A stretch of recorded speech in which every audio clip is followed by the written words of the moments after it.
The first thing she said to me was not her name. It was, "If a man comes asking, you never saw me."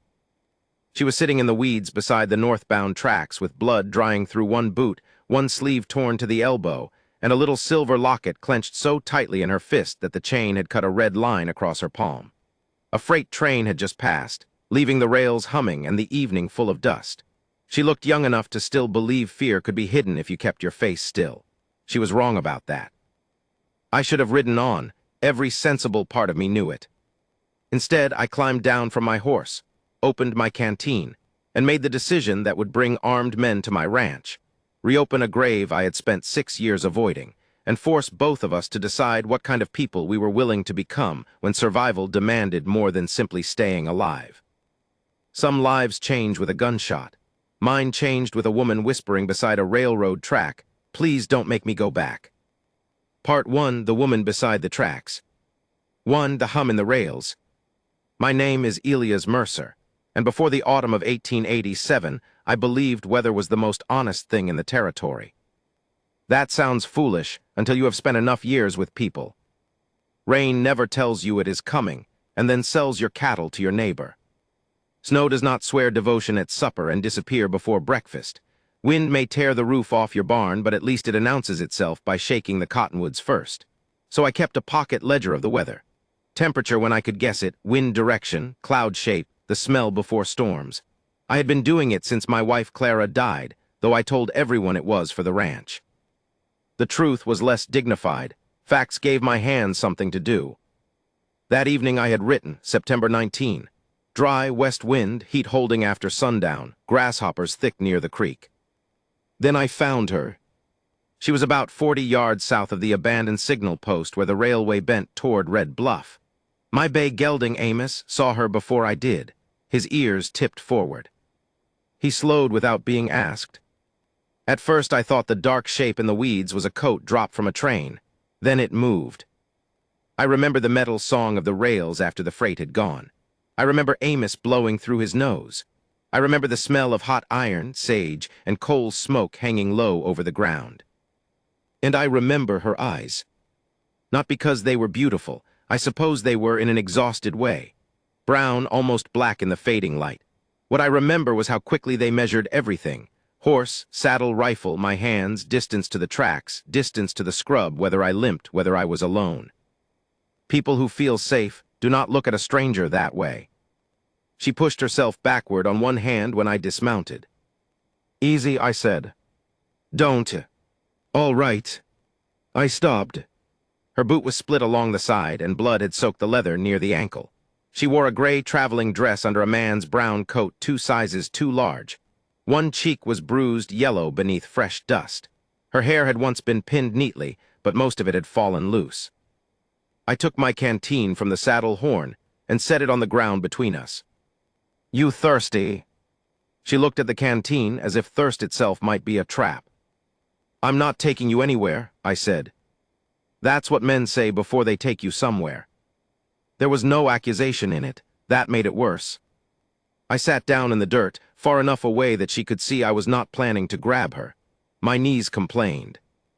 I was 38 at the time, and already beginning to discover that a man can be young in his mind, and ancient when he squats. "I own the Mercer place east of Cottonwood Creek," I said. "My horse is Amos. He bites fence rails, steals apples, and has a moral objection to walking uphill. That's the whole danger of us so far." Her mouth moved, not a smile exactly, more like her face remembered the shape of one and then thought better of it. "You talk too much," she said. "Only when I'm nervous." "Are you nervous?" "Yes." That surprised her. Most men, I later learned, had spent years performing certainty around her. They knew where she belonged, what she owed, what she had seen, what she was permitted to remember. My admission unsettled her more than a threat might have. After a long moment, she crawled forward, snatched the canteen, and moved back again. She drank too quickly. Water spilled down her chin. Halfway through, she forced herself to stop, though everything in her wanted more. "You'll get sick," I said. "I know. You done this before.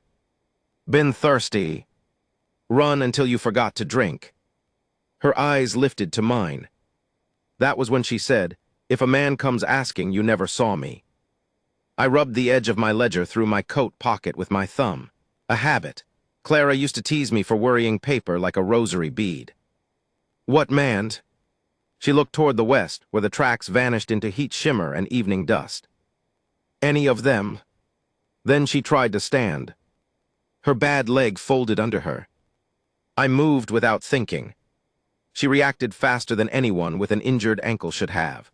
A small knife appeared in her hand, the blade no longer than my middle finger, and stopped inches from my ribs. We froze. Her whole arm shook. Not from indecision, from exhaustion. I raised both hands. You can keep the knife. I intend to. I was only keeping you from falling. I've fallen before. I believed her. She lowered the knife but did not put it away. The sun had dropped behind the low western hills.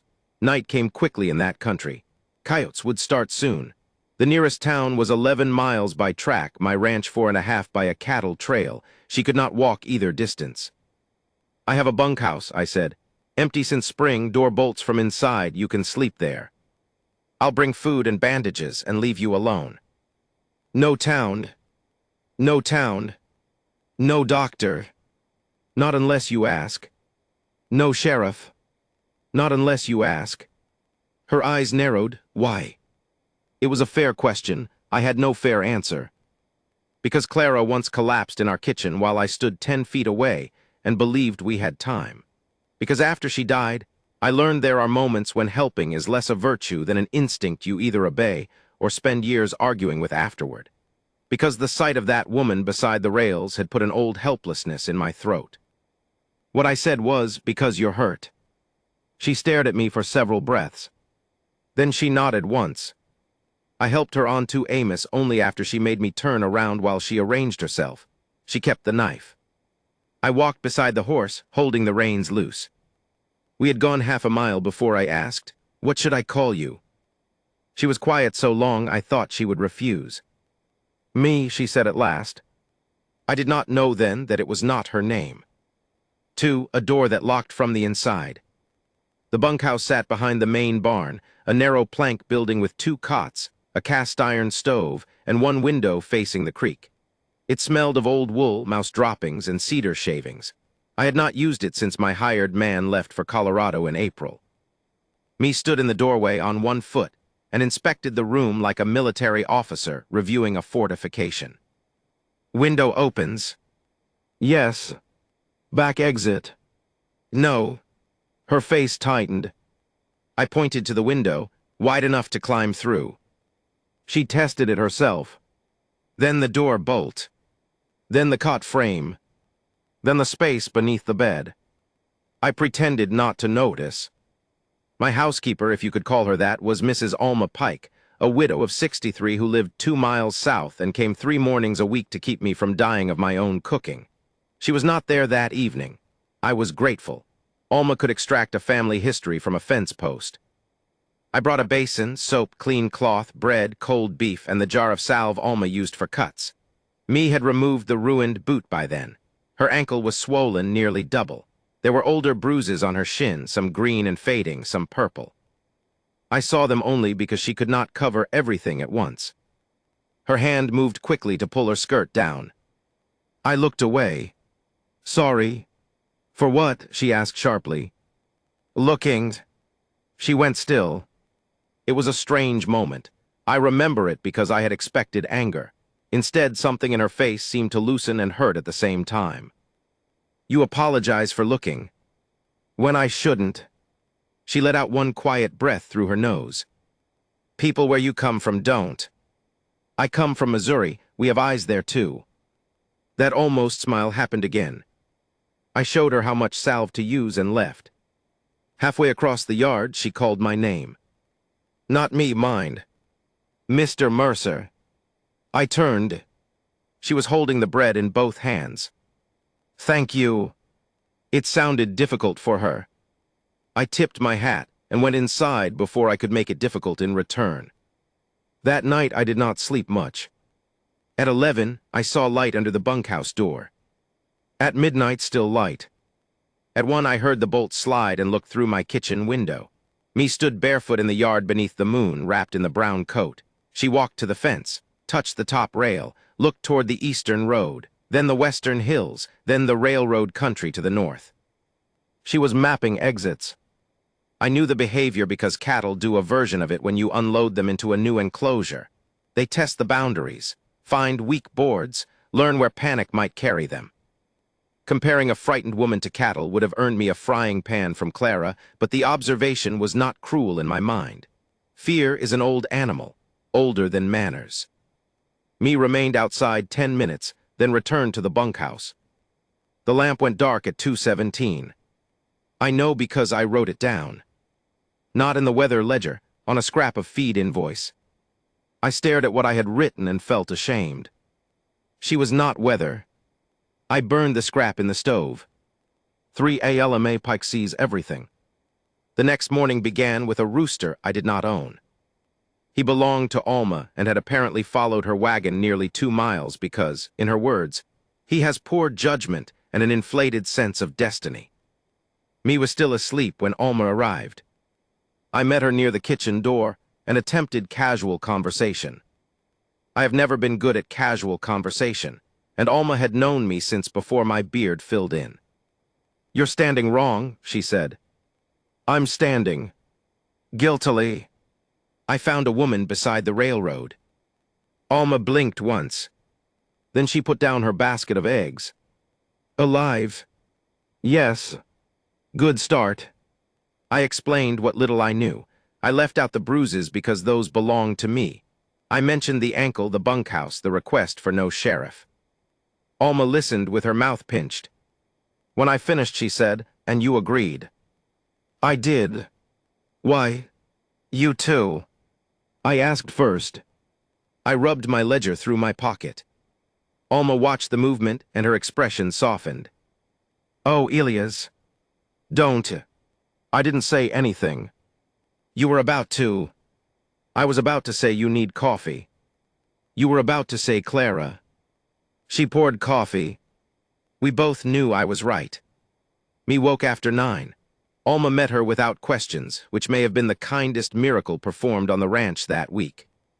She brought a clean dress that had belonged to her daughter years before, a pair of soft shoes, and breakfast on a tray. She knocked, waited, entered only after me answered. 20 minutes later, Alma emerged, shut the bunkhouse door, and walked directly to me in the barn. "She needs a doctor." She said no doctor. "She needs one anyway." That is not the same as agreeing to one. Alma crossed her arms. "If the ankle is broken." "It is. She can put some weight on it today." "You inspected it?" "She did, I saw from the door." Alma studied me. "What else did you see?" "There it was." "Enough." Her jaw hardened. "Mant, I don't know." "Yes, you do." "No," I said, "I suspect that is different." That was something Clara had taught me. Suspicion feels like knowledge if you are angry enough. "It is still suspicion." Alma looked toward the bunkhouse. "Her name?" "Me." "That all?" "That's what she gave me." Maybe all she owns right now. I remembered that sentence for years. By noon, me had eaten, washed, and braided her hair. In Alma's plain blue dress, she looked different. Not safer exactly, more visible. That bothered her. She asked for the brown coat again. Alma handed it over without comment. While I repaired a broken hinge on the tack room, me sat on an overturned bucket in the shade, watching me work. "You always write in that book?" she asked. "Mostly weather." "Why? Useful." "For what?" I tightened the hinge screw, knowing the weather. She gave me a look. "What?" That was a very stupid answer. I laughed. A real laugh, sudden enough to surprise both of us. The sound changed her face. She looked away quickly toward the horses. After a moment she said, "My father used to keep lists." It was the first unasked fact she offered. "What kind?" "Death's seed, tools, names of men he didn't trust." "Long list." "The last one." Again, almost a smile. Then the smile vanished. A wagon rattled somewhere on the distant road. Me's entire body tightened. The hammer slipped from my hand. She stood too quickly, pain flashing across her face and back toward the barn wall. "It's only Ned Holly's," I said after recognizing the wagon's squeaking rear wheel. "Who?" "Neighbor passing north." "How do you know?" "His wagon sounds like a goose dying in a barrel." Me stayed against the wall until the sound faded. I did not tell her to relax. People sometimes say that to frighten people as if fear were a fist they had forgotten to unclench. Instead, I picked up the hammer and went back to the hinge. After a while, she sat down again. "For the name on the newspaper." On the third day, I went into Red Bluff for salt, nails, flour, and information I had not admitted I wanted. Me did not ask me to look for anything. In fact, she made me promise not to ask questions about her. I promised. Then I broke the spirit of the promise while obeying its exact words, which is the kind of legal-minded cowardice a man uses when he wants to feel honorable and curious at the same time. I did not ask questions. I read newspapers. The Red Bluff Gazette lay, folded beside the barber's chair. On page 2, beneath an advertisement for liver tonic, there was a notice from Denver dated 6 days earlier. "Missing woman, reward offered." The name was Margaret Vale. 27 years old, brown hair, brown eyes, approximately 5 feet 5, last seen traveling west, family deeply concerned, maybe confused or unwell. Anyone locating Miss Vale was urged to contact Mr. Silas Vale or the authorities. There was a crude engraving. It could have been me, or 20 other dark-haired women. But my stomach knew before my mind did. I bought the newspaper and folded it into my coat. On the way home, I kept rehearsing how I might mention it. Every version sounded like an accusation. When I reached the ranch, Me was in the chicken yard with Alma, trying to catch Alma's ridiculous rooster, Emperor. The bird had escaped from a crate and was conducting a one-rooster war against civilization. Me lunged. Emperor dodged. She nearly fell, grabbed the fence, and swore so creatively that Alma had to sit down from laughing. For one suspended second, Me laughed too. Not the cautious twitch I had seen before, a full laugh. Head tipped back, hand over her mouth, tears bright at the corners of her eyes. I stood beside the gate with the newspaper hidden under my coat and felt like a thief. She saw me. The laughter died. Not because she knew about the paper, because happiness itself seemed to embarrass her. That was my first real glimpse of what had been done to her. Not the bruises. The shame of forgetting to be afraid. I did not show her the paper that afternoon. Or that evening. At midnight, I was still awake at my kitchen table with the Gazette spread open. The reward was $500. Enough to cover the bank note due in November. That matters. A cleaner storyteller might leave it out. A noble cowboy finds a frightened woman, rejects money, protects her, end of moral difficulty. But $500 in 1887 was not an abstract temptation. It was roof shingles, winter feed. The debt Clara and I had taken on to buy the south pasture. It was the difference between keeping the ranch whole and selling 40 acres I had promised myself I would never sell. I looked around the kitchen. Clara's chipped yellow bowl still sat above the stove. Her blue curtains, faded almost gray, moved in the night breeze. $500. I hated that I counted what it could buy. I hated more that I counted twice. Then I folded the paper and put it in the stove. I struck a match. Before I touched flame to newsprint, Me spoke from the doorway. "What is that?" I turned. She was barefoot, wearing the brown coat over her nightdress, hair loose around her shoulders. Her eyes were fixed on the engraving. I did not lie. "A notice." She crossed the room, limping less now. "Give it to me." I did. She read it standing beside the table. I watched the color leave her face one line at a time.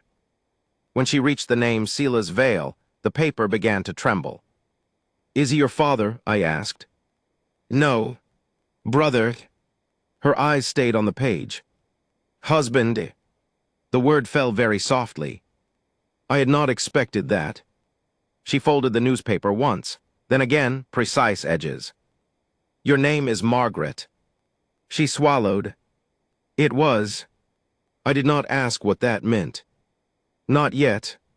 5. What she could say. She did not tell me the whole story that night. I am glad she did not. People in pain are often treated like locked rooms. We stand outside and demand the key, convinced that understanding every dark corner is the price they must pay for our help. I had done enough foolish things in my life to recognize another before committing it. So I put water on for coffee. Me, Margaret, sat at the table with the reward notice under her hand. Which name? I asked. She looked up. What? Which should I use?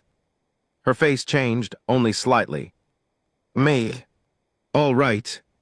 You don't want to know if I'm a thief. If you stole Emperor the Rooster, Alma would have mentioned it. I mean it. So do I. The kettle began to hiss. I poured 2 cups, though it was too late for coffee, and neither of us needed more reasons to stay awake. She touched the newspaper. He will say I'm ill. It says confused or unwell. He likes words that make other people stop listening to me. I sat across from her. He'll say I took money. Did you? Yes. How much? $83. I waited. It was mine, she said, and there was sudden heat in her voice. My mother left it to me. He kept it in his safe with the rest. I took what I could reach. You don't have to convince me. I do. No. She stared at me. I wrapped both hands around my coffee cup because I did not know what else to do with them. Me, I don't know you. That's true. I don't know him either. But I know what I saw beside the tracks. I know what I saw on your legs, and I know you asked whether my door locked from the inside before you asked whether there was food. Her jaw tightened. That proves nothing. Maybe not in court. A long silence. Then she said, he never hit my face where people could see until last week. The sentence was so matter-of-fact that for a moment I could not understand it. She looked down into her coffee. I learned rules, which floorboards creaked outside his study, how much whiskey made him sleepy instead of angry, which servants would tell him if I cried, what color powder-covered bruises best. You get good at rules. My stomach turned. He broke those rules, I asked. She gave a bitter little laugh. No, I did. She told me about a ledger. Not one like mine.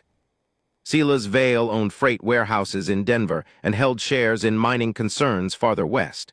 Respectable business, the newspapers called it. Me had helped with correspondence because her handwriting was better than his clerk's, and because Silas liked having her nearby where he could watch her. Over months, she noticed numbers that did not belong, payments to railway agents, names of dead men listed as laborers, crates marked as machine parts that were insured for amounts no machine parts were worth. She copied some of it. Why, I asked. At first, because I wanted proof I wasn't imagining things. Later, because one of the names belonged to my cousin Thomas. What happened to him?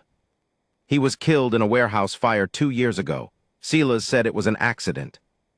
Her fingers went to the silver locket she always wore. Inside, she finally showed me, was a tiny photograph of a young man with serious eyes and ears that stuck out. Thomas, she nodded. He used to put frogs in my sewing basket. It was such a small memory that it carried more grief than any speech could have. She had confronted Silas. Not wisely, she said. Not carefully. She had been angry. He had listened, locked the study door, and asked where the copies were. When she refused to answer, he struck her. Then again. The following morning, he sent for a physician willing to certify that his wife was suffering from nervous delusions and required private care. Me heard the arrangement through the vent between her bedroom and the servant corridor. That night she took money from the safe, the papers she had hidden, and a small revolver. What happened to the revolver? I asked. Sold it for a train ticket under a false name. You kept the knife. The knife doesn't need cartridges. She had changed trains twice, doubled back once, and spent a night in a church basement. Somewhere beyond Red Bluff, two men boarded her car. One was Silas's warehouse foreman. She jumped from the train while it was slowing for a grade. That explained the ankle. "And the papers?" I asked. Her face closed. "Safe." I knew not to ask where. At last she looked at the reward notice again. $500. "Yes. You need money." Every muscle in me seemed to stop. She had seen the bank letters then, or the patched barn roof, or the way I measured feed before giving it to the horses. "Most people do. Don't be clever. I'm rarely accused of it. $500 could matter to you." "It could." Her eyes filled, but she did not look away. "Then why did you burn the notice?" I glanced at the stove. The match still lay unused beside it. "I hadn't yet." "But you were going to." "Yes." "Why?" "There are questions that make a man wish for a speech he can respect later." "I had none." "Because I think if I took that money," I said, "I'd hear you asking me not to send you back every time I spent $1. Me lowered her head. Her shoulders shook once. She made no sound. I looked away and let her keep the privacy of it. After a while, she reached for the match. She struck it herself. The newspaper curled black at the edges between the stove grates. We watched the $500 reward burn together. 6, the first lie I told for her. The men came 2 days later. I was shoeing Amos near the barn when a pair of riders appeared on the western road at 10 in the morning. My weather ledger for that date says September 24. High clouds, north wind after 9, 2 strangers. I crossed out the last 2 words later. Me was gathering eggs with Alma. When she saw the riders, she dropped one. The egg struck the dirt without breaking. Her basket did. The handle slipped from her hand, and eggs rolled everywhere. One rider wore a tan coat and a black derby hat unsuited to ranch country. The other was broad-shouldered, red-bearded with a pale scar through his left eyebrow. Me whispered, "That's Harlan, the warehouse foreman." Alma did not ask questions. She took me by the wrist and led her behind the chicken shed. "Root cellar," I said quietly. Me shook her head hard. "No closed space." I understood too late. The riders were already entering the yard. "Hayloft," Alma said. Me limped toward the barn's side door. I stepped out to meet the men. The one in the derby introduced himself as Mr. Peter Crowell, investigator employed by Silas Vale of Denver. Harlan did not offer his name. Crowell showed me a printed notice. "We're looking for Mr. Vale's wife," he said. "Unfortunate situation, lady's been unwell." "Sorry to hear it. She may be traveling under the name Me." I bent to pick up my hoof rasp. That gave me an excuse to look at the ground while I lied. "Haven't had travelers through." It was the first direct lie I had told for her. It felt surprisingly ordinary. No thunder, no judgment from heaven, just dust on my boots and my own pulse in my throat. Harlan looked toward the bunkhouse. "You live alone." Mostly. Mrs. Pike helps around the place." As if summoned by irritation itself, Alma walked from behind the house carrying a basket and wearing an expression that could sour milk. Crowell removed his hat. "Ma'am, if you're selling something, I already dislike it. We're looking for a missing lady." "Then you're doing it badly. This is a cattle ranch." Harlan's eyes moved over the yard. The broken basket still lay by the chicken pen. One egg had cracked now, yellow leaking into dust. He noticed. So did I. He dismounted. "I'd like to look around." "No," I said. Crowell gave me a patient smile. "Mr. Mercer, no one is accusing you of anything." "Then we agree. If Mrs. Vale is here, she may be in danger from herself." "That sounds like a matter for the sheriff." "We spoke to him in town." My stomach tightened. Of course they had. Sheriff Daniel Kroll was not a bad man, but he respected paperwork the way some men respect scripture. A husband with money, a physician's letter, and a respectable investigator could sound very convincing. Harlan stepped toward the barn. I moved in front of him. He was taller than I was and heavier by 30 pounds. He smiled without warmth. Something in there you don't want us seeing. Yes. His hand drifted near his belt. What? My property. For several seconds, nobody moved. Then a noise came from the hayloft. A soft scrape. Harlan looked up. I heard my own heart. Another sound followed. Then an enormous gray barn cat launched itself from the loft window, landed on a rain barrel, knocked over a tin pan, and fled beneath the porch. Alma said, "That's Beelzebub. He hates men with hats." Crowell laughed. Harlan did not. They left after 10 more minutes of questions. At the edge of the yard, Harlan turned in the saddle and looked back at me. Not suspiciously. Certain. That was worse. I waited until they were out of sight before going to the barn. Me was crouched behind stacked hay bales, both hands pressed over her mouth. I climbed the ladder slowly. They're gone. She did not move. Me. Her eyes were open but unfocused. I had seen horses freeze during prairie lightning, trapped between flight and collapse. Again the animal comparison came to me, and again I understood fear did not make a person less human. It revealed how much of being human is simply an animal trying to survive while carrying memories. I sat several feet away. After a long time she whispered, "He found me." Not yet. He knows. Maybe. He knows. I could not argue. She began to shake. I should go. Where? Anywhere. On that ankle. He'll hurt you. The words came out with sudden fury. He'll hurt Alma. He'll burn this place. You think this is a story where the bad man comes to the gate and leaves because you asked politely. No. You don't know him. No. I do. Yes. That stopped her. I rested my forearms on my knees. You know him, I said, so I won't tell you not to be afraid. But you don't get to decide for me whether helping you is worth the risk. Her eyes flashed. That's pride. Probably. It could get you killed. Also probably. You make jokes when you're scared. I've been told it's irritating. It is. Good means you're listening. She looked at me for a long time. Then she started crying. Not quietly this time. It seemed to anger her. She wiped at her face as though tears were another betrayal, but they kept coming. I did not touch her. I sat there while she cried into both hands in a barn full of dust and hay and hoarse breath, and I learned something I should have known years earlier with Clara. Sometimes being useful means doing absolutely nothing except refusing to leave. 7. The place beneath the floor. That evening, Me told me where the papers were. Not because she trusted me completely. Because Harlan had found the ranch.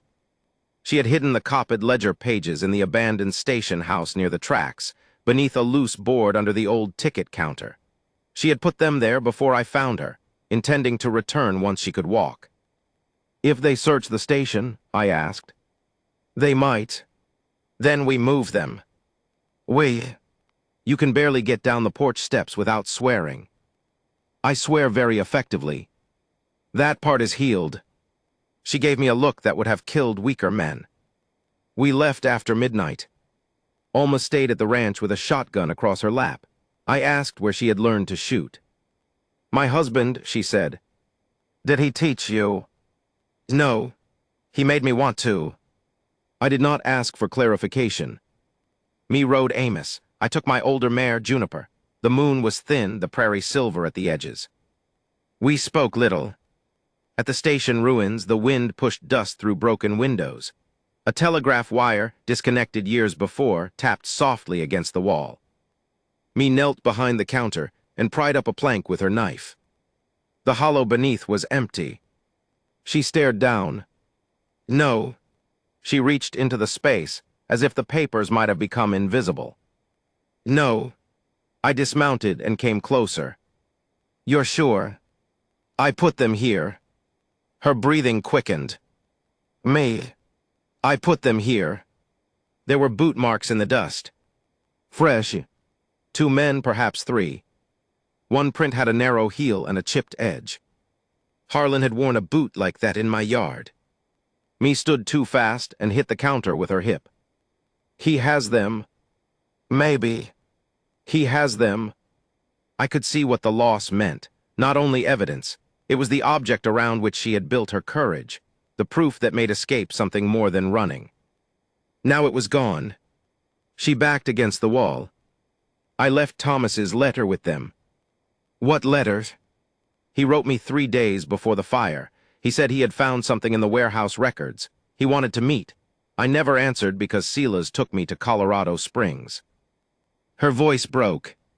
I thought if I kept it safe, then at least. She stopped. A sound outside. Horse leather. I blew out the lantern. Me went still. We heard a man cough. Then another voice. Harlan, check inside. There are moments when the body decides before the mind. I pulled me behind the collapsed partition at the rear of the station. There was a gap in the wall where rain had rotted the boards. Go, I whispered. She shook her head. Juniper's tied outside. They'll see her. They already did. The front door creaked. A match flared inside the station. I pushed me through the broken wall. Creek bed east, stay low. What about you? I'll distract them. No. Me. No. For the first time, she grabbed me. Her fist closed in my coat. I am done leaving people behind because of him. The words hit harder than shouting. Footsteps approached. I whispered, then help me. We slipped outside together. I slapped Juniper's flank hard. The mare jerked free of the loose tie and galloped south, saddle empty. A man shouted from the front of the station. We ran east into the creek bed. Me's ankle failed after 50 yards. I caught her under the arm. We stumbled through dry brush while riders crashed after Juniper in the wrong direction. Amos followed us on a lead rope, blessedly quiet. We reached a cut in the creek bank deep enough to hide both of us. Me pressed her face against the dirt and laughed once. A terrible, breathless little laugh. What? I whispered. You let your horse go. She'll go home. How do you know? She likes Alma more than me. Even there, hunted in the dark, me covered her mouth to smother another laugh. That was her trait I came to understand, not cheerfulness, defiance through absurdity. A small refusal to let terror own every inch of the world. We waited until the riders passed south. Then we walked Amos home together. It took 3 hours.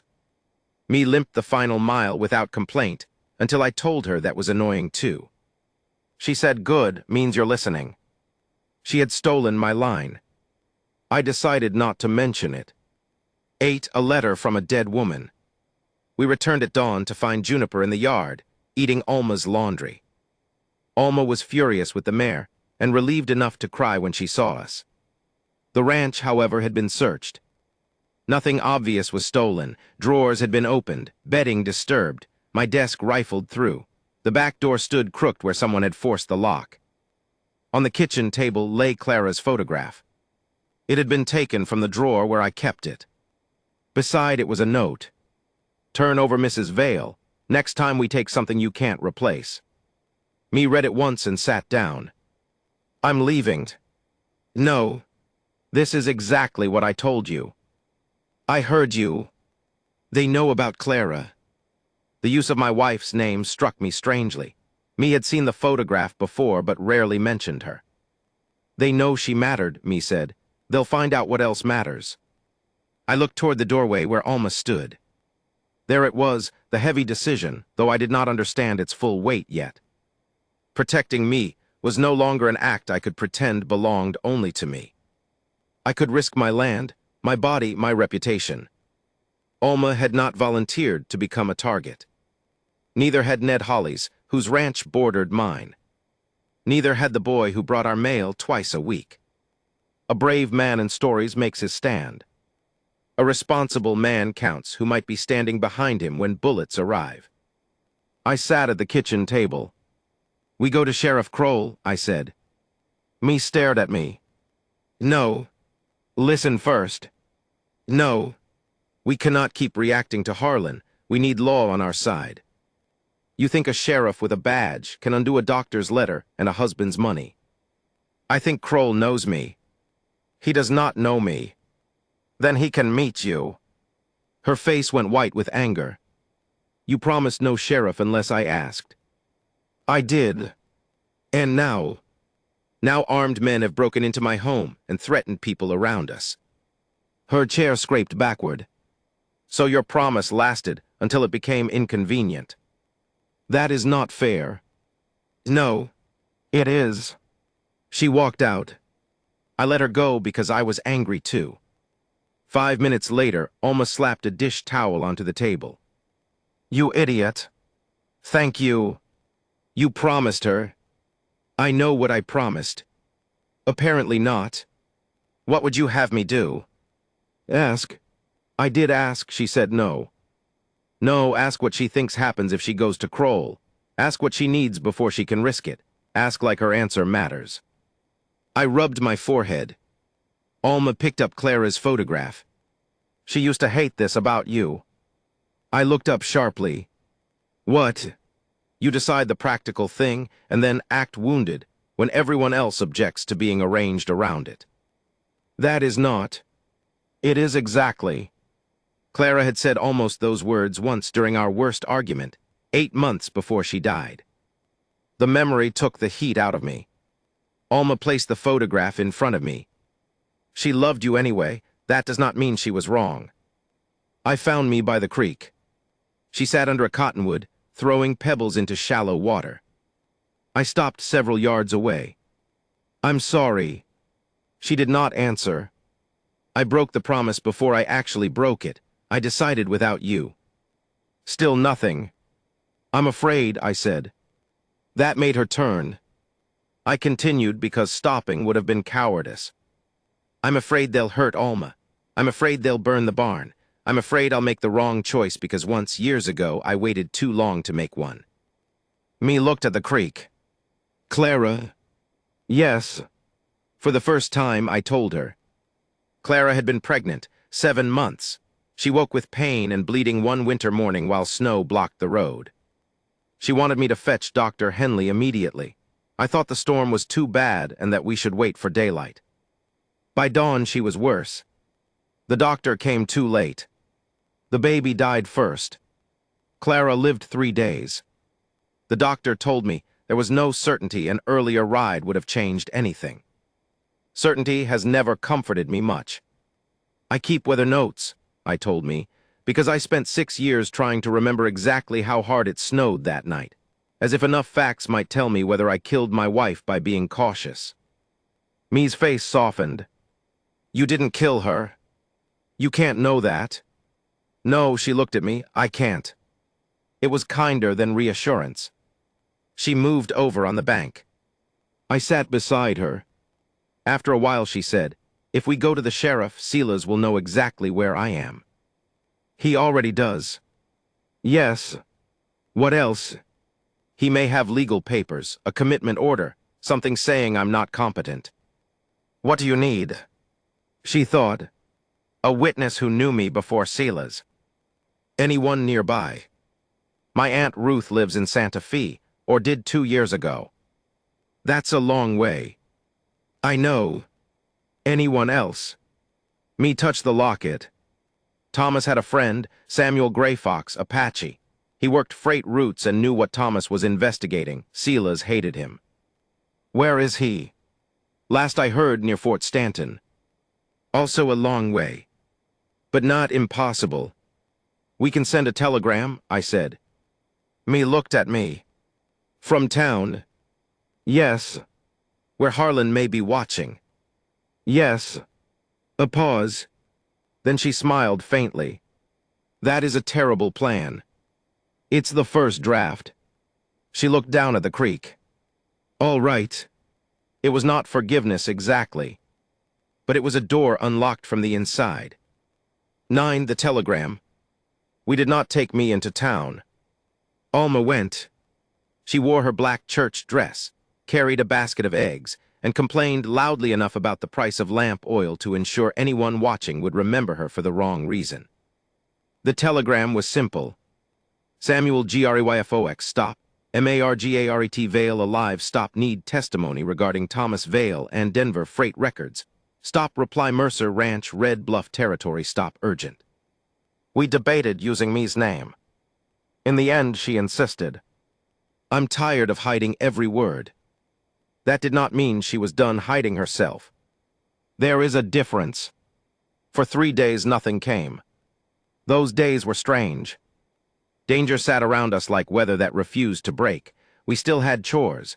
Cows still pushed through weak fence. Milk still soured if left warm. Emperor the Rooster still attacked my boots each morning as if Sela's Vale had personally hired him. Me began helping. At first I objected because of her ankle. She ignored me with impressive efficiency. She learned to scatter feed, mend tack, skim cream, and distinguish Amos's friendly ear position from his apple theft ear position. She was bad at milking and worse at splitting wood. She was excellent with accounts. On the second afternoon, she looked through my feed ledger and said, "You're losing money on the South herd." I am not. You are. I've been ranching 12 years, and apparently practicing arithmetic for none of them. She showed me where winter feed costs had risen faster than sale prices. I disliked how quickly she proved it. You enjoy this, I said. A little. I saved your life. You gave me water. Same general direction. She smiled. Small victories look ridiculous from the outside. A woman laughing over bad arithmetic. A bruised ankle carrying a bucket 20 yards, sleeping 4 hours without waking. Eating the last biscuit without first asking whether anyone else wanted it. But I began to understand recovery was built from such embarrassingly ordinary things. On the 4th day, a telegram arrived. Not from Samuel. From Sela's Vale. It was addressed to me. Mr. Mercer, stop, and my wife is ill and dangerous to herself. Stop, I am prepared to forgive any misunderstanding. Stop, return her safely. And receive reward. Stop, refusal will be treated as abduction. Stop, Silas Vale. Me read it in silence. Then she laughed.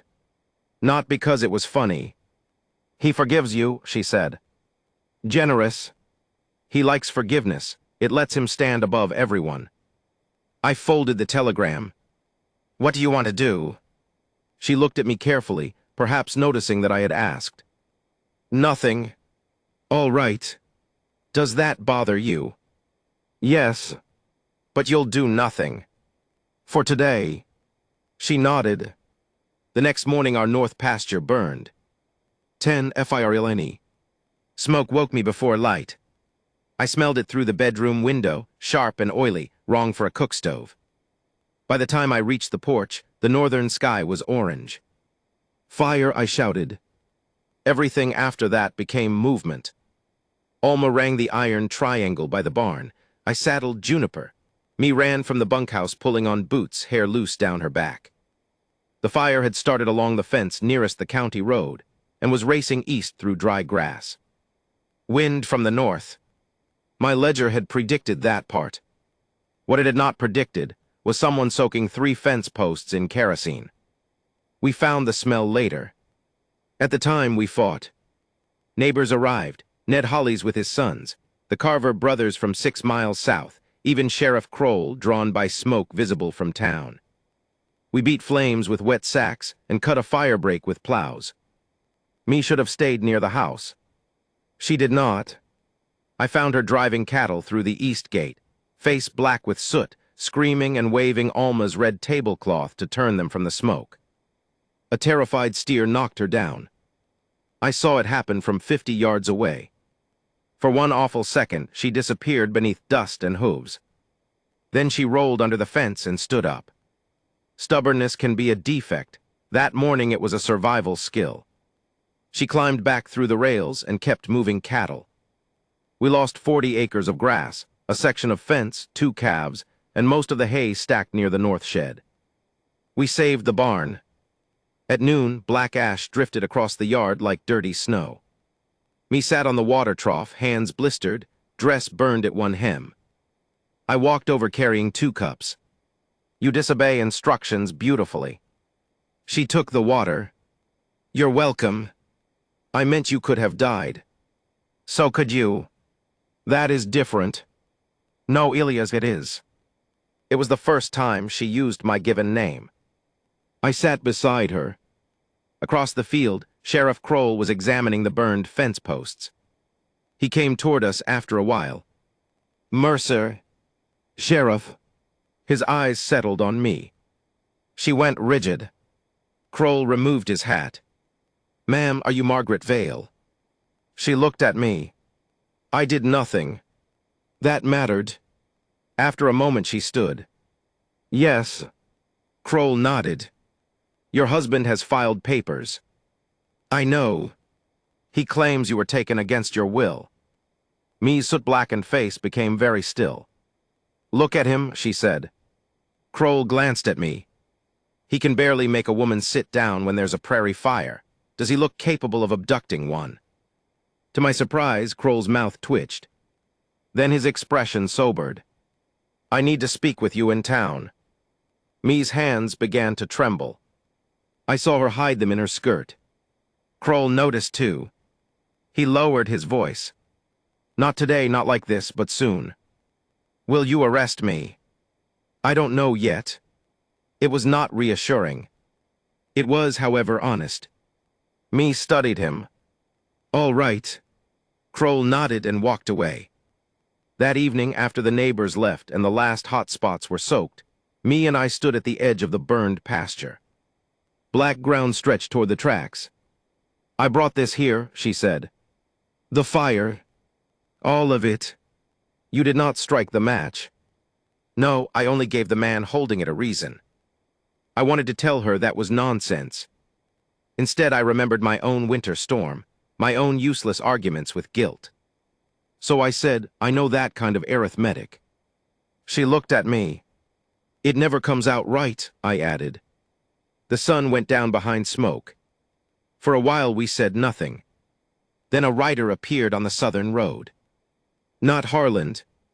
A young Apache man on a gray horse, riding hard. He stopped at the yard, asked for Margaret Vale, and handed me a folded message. Me came up beside me. The note contained 6 words. Samuel Greyfox is coming. Trust no court paper. Below that, in different handwriting, were 3 more. Thomas W.A.S. murdered. Me read them twice. Her fingers closed around the paper. The burned pasture crackled softly behind us. She did not cry. Not then. She only looked toward the railroad, where the evening train was a distant black thread under the red sky, and said, almost too quietly to hear, I knew. Then, after a long silence, I just didn't want to. Samuel Greyfox arrived the next afternoon with a bullet crease along his upper arm and no patience for introductions. He was perhaps 35, lean, sun-browned, with black hair tied low at his neck and a face that seemed made for withholding judgment until everyone else had exhausted themselves. His shirt sleeve had been cut open and rewrapped with a strip of flour sack.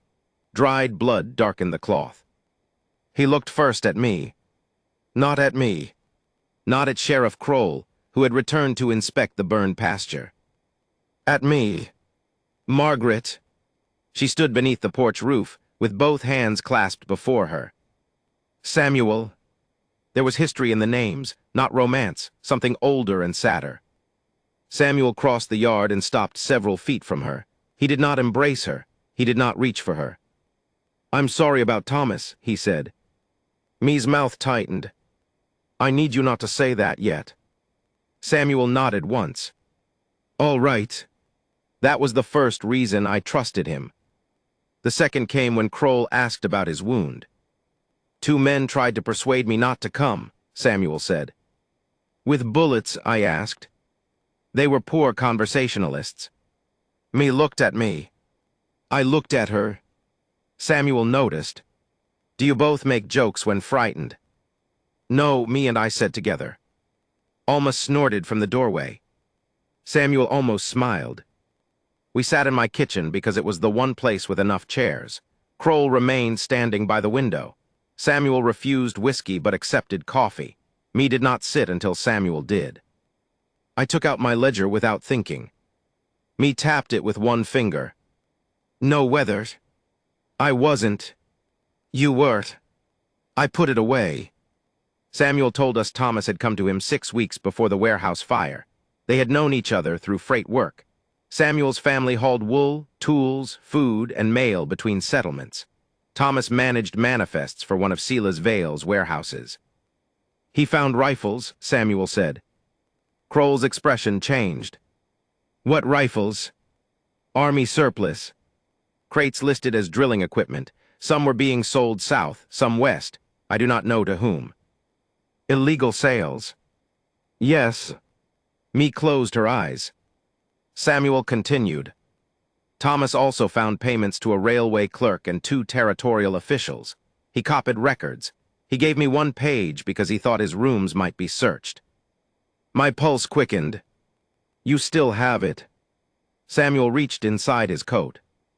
Kroll's hand moved automatically toward his pistol. Samuel stopped and looked at him. Kroll let his hand fall. Samuel withdrew a folded paper wrapped in oilcloth. Me stared at it. Thomas's handwriting covered both sides. Dates, crate numbers, amounts, initials. At the bottom was a sentence. As V says, if federal inspector asks, fire records before surrender. Kroll read it twice. This is something, he said. Not enough, Samuel replied. Enough to investigate. Not enough to protect Margaret. Me's fingers rested flat on the table. What happened to Thomas? She asked. Samuel looked at her. The room became very still. He was supposed to meet me at the Rio Grande Depot on Thursday evening, Samuel said. He did not come. Friday morning the warehouse burned. I know that. I went to see his body. Me flinched. Samuel's voice softened. The fire did not kill him. Kroll looked up sharply. How do you know? There was a hole behind his left ear. Me made a sound I had never heard from a person before. Not a cry, something smaller. Her chair moved backward. I stood, but she lifted a hand toward me. No, so I stayed where I was. Samuel did the same. Me walked to the kitchen door and stood with her back to us. A full minute passed. Then she said, who saw? The undertaker, me, perhaps the doctor. Names. Samuel gave them. She repeated each one quietly, memorizing. Her grief had turned into work. That frightened me more than tears would have. 2, the court paper. The legal paper arrived before sunset. Crowell brought it with a deputy from another county, and a smile that suggested the world had returned to its proper order. The document declared Margaret Vale temporarily incompetent due to acute feminine nervous derangement, and placed her under the guardianship of her husband pending medical review. I read the phrase twice, then a third time because anger had made letters move. What in God's name is feminine nervous derangement? I asked. Crowell's smile thinned. A medical conclusion. It sounds like 3 men stacked words until a woman disappeared underneath. Kroll, standing beside me, coughed into his fist. I suspect he was hiding agreement. Me read the paper herself. Her face went blank. That was how I learned the difference between calm and absence. Crowell said, Mrs. Vale, your husband wants only to bring you home. Me looked at him. Peter. He blinked. You remember me. I remember you standing outside my bedroom, while Dr. Pritchard told Silas a private institution would be more discreet. Crowell's complexion changed. Kroll noticed. So do I, me continued. I remember you asking whether restraints would be necessary. Crowell recovered quickly. You were distraught. I was behind a locked door. You had threatened your husband. I told him I knew about Thomas. Crowell looked at Samuel for the first time. That glance told us something. He knew who Samuel was. Kroll stepped forward. This order gives custody to Mr. Vale, but it doesn't authorize private men to seize anyone on my property without my presence. Crowell handed him another paper. Kroll read it. His jaw tightened. What? I asked. Territorial judge endorsed it. Me whispered, of course. Samuel leaned close to me. Names on Thomas's page include initials. One is J.B. The judge's name was Joseph Baines. I felt cold despite the heat. Kroll looked as though someone had placed a weight on his chest. A sheriff can be brave and still be trapped by the structure around him. I saw that then. He had law in his hands and corruption possibly inside the law itself. Crowell said, "We will return tomorrow morning with transportation." No, I said. Everyone looked at me. I had not planned to speak. Crowell raised an eyebrow. No, she is not leaving tomorrow. Kroll said quietly, Elias. I knew what he meant. Do not make this worse. I also knew me was watching me. Not asking me to rescue her. Watching to see whether I would turn her into a battle I owned. So I looked at her. What do you want? Crowell said, her wishes are not legally controlling. I ignored him. Me breathed slowly. I want one day, she said. For what? Kroll asked. To give a sworn statement before someone who is not being paid by my husband. Kroll thought, I can take it. Will it stop this? He looked at the paper. No. Then I want it recorded anyway. Crowell objected. Kroll's face hardened. You can object tomorrow. Crowell left angry. That was satisfying for approximately 30 seconds. Then Kroll turned to us. I can delay until noon tomorrow. Maybe. After that, if I openly refuse a judge's order, I lose the badge and they send someone who won't care what she says. Me nodded. I understand. I did not. Or rather, I understood and hated it. That night we faced the ugliest choice yet. Run and confirm Silas's story that me was unstable and being hidden from lawful authority. Stay and hand her to the man she feared. Fight physically and turn everyone at the ranch into criminals. There was no clean choice. People like clean choices because they make morality feel like a road sign. In real trouble, every direction can have blood on it. 3 MAES decision. At 2 in the morning, me knocked on my bedroom door. I was awake. Come in. She entered carrying Clara's old sewing box. I sat up. What are you doing with that? Alma gave it to me. Inside were paper, envelopes, sealing wax, needles, thread, and Clara's little brass scissors. Me sat at the desk.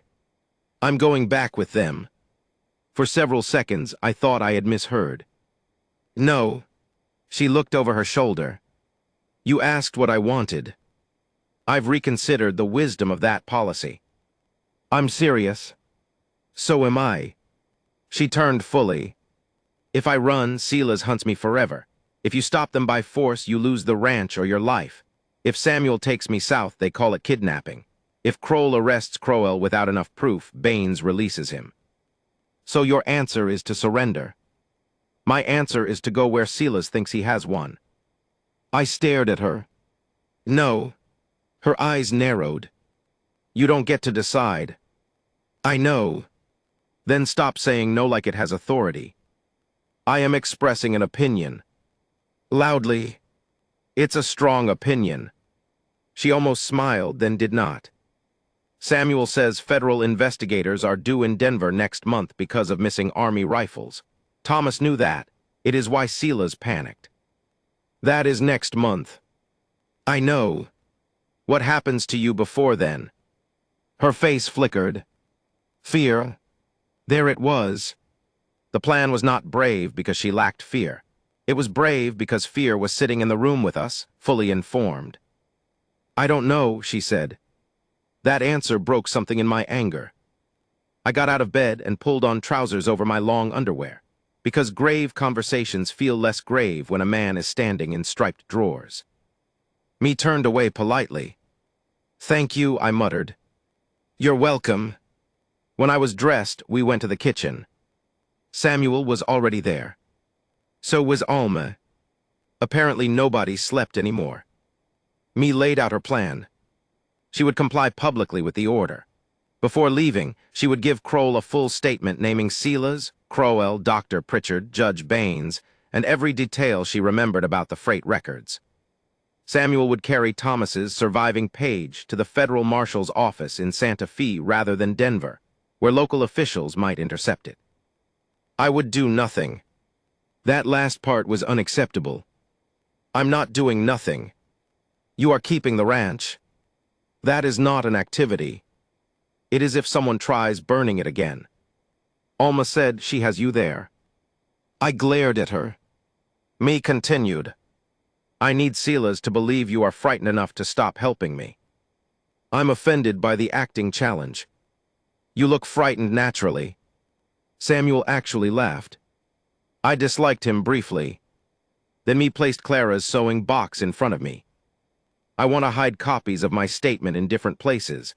If one disappears, another survives. That was why she needed the box.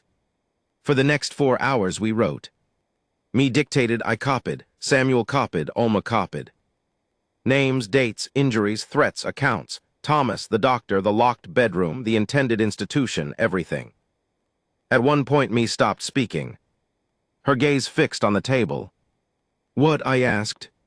She rubbed her thumb against the side of her index finger. A new nervous habit I had not seen before. There's one thing I didn't tell you. No one spoke. She swallowed. The night I left, Silas woke up. Her voice changed. He found me in the study. I had the safe open. He grabbed me. I hit him with the brass lamp. That's not exactly shocking, Alma said. Me shook her head. He fell against the desk. There was blood, a lot of it. I thought I killed him. But you didn't, I said. No. What aren't you saying? She closed her eyes. I went back. Back where? To him after I reached the hallway. I went back to see if he was breathing. Her mouth twisted with self-disgust.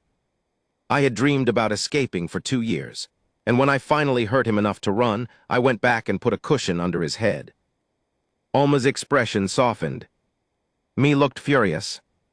At myself, she said. I hated myself for it. Samuel spoke quietly. Why? Because he would not have done it for me. No, Samuel said. Why hate yourself for not becoming him? Me stared at him.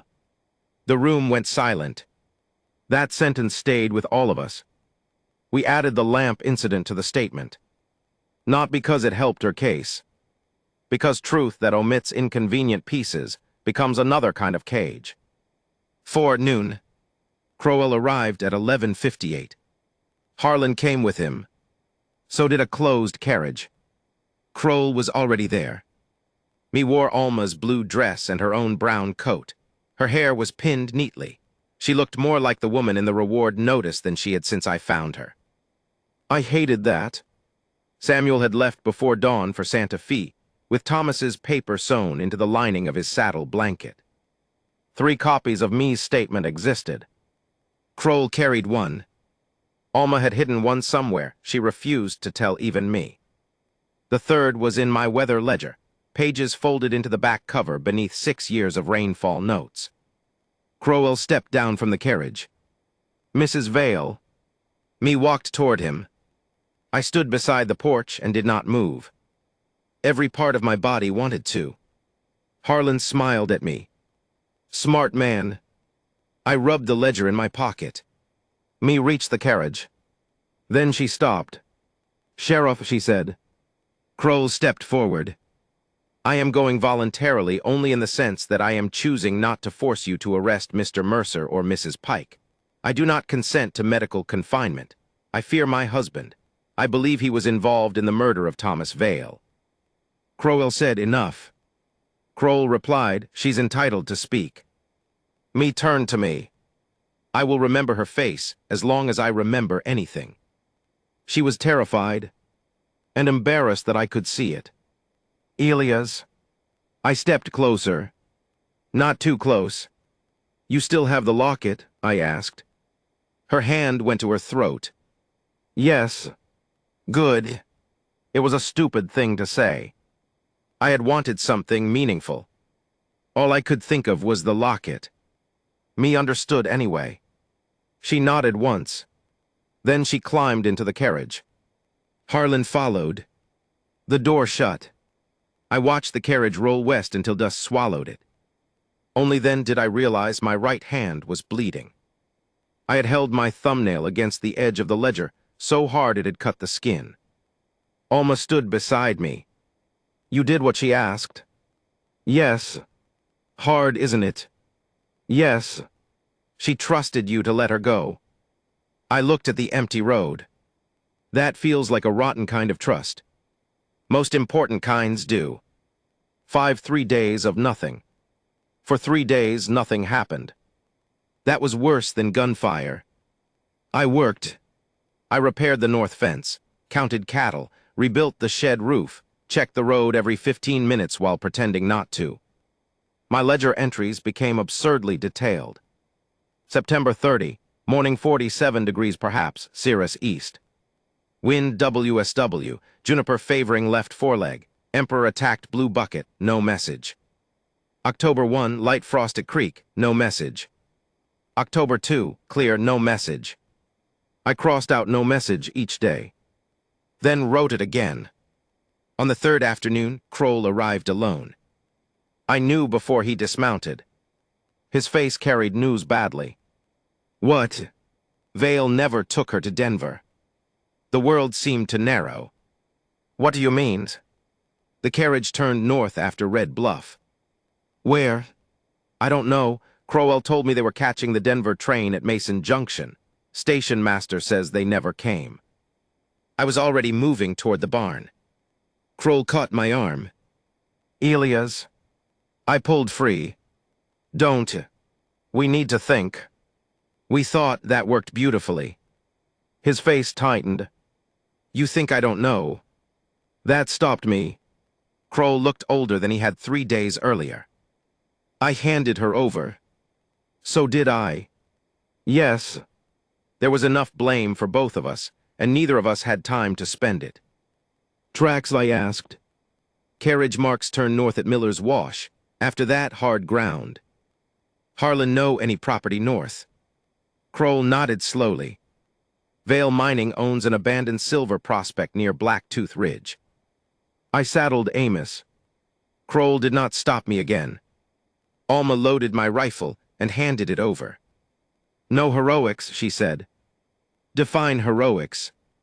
Anything you would describe later with a modest shrug. I'll try. She grabbed my coat before I mounted. Bring her back if you can. If you can. Alma was too wise to say anything else. 6 Blacktooth Ridge.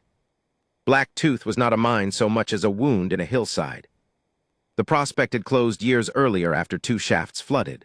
Vale Mining still owned the shack, or shed, and a long, low building that had housed workers. Kroll and I reached the ridge after dark. We left horses in a cottonwood draw and approached on foot. A lantern burned in the bunkhouse window. 2 men outside. One was Harlan.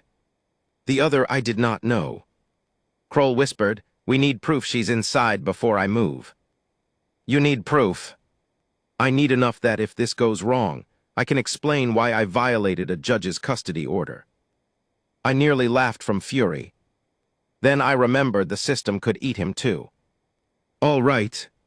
We crawled along a drainage ditch to the rear wall.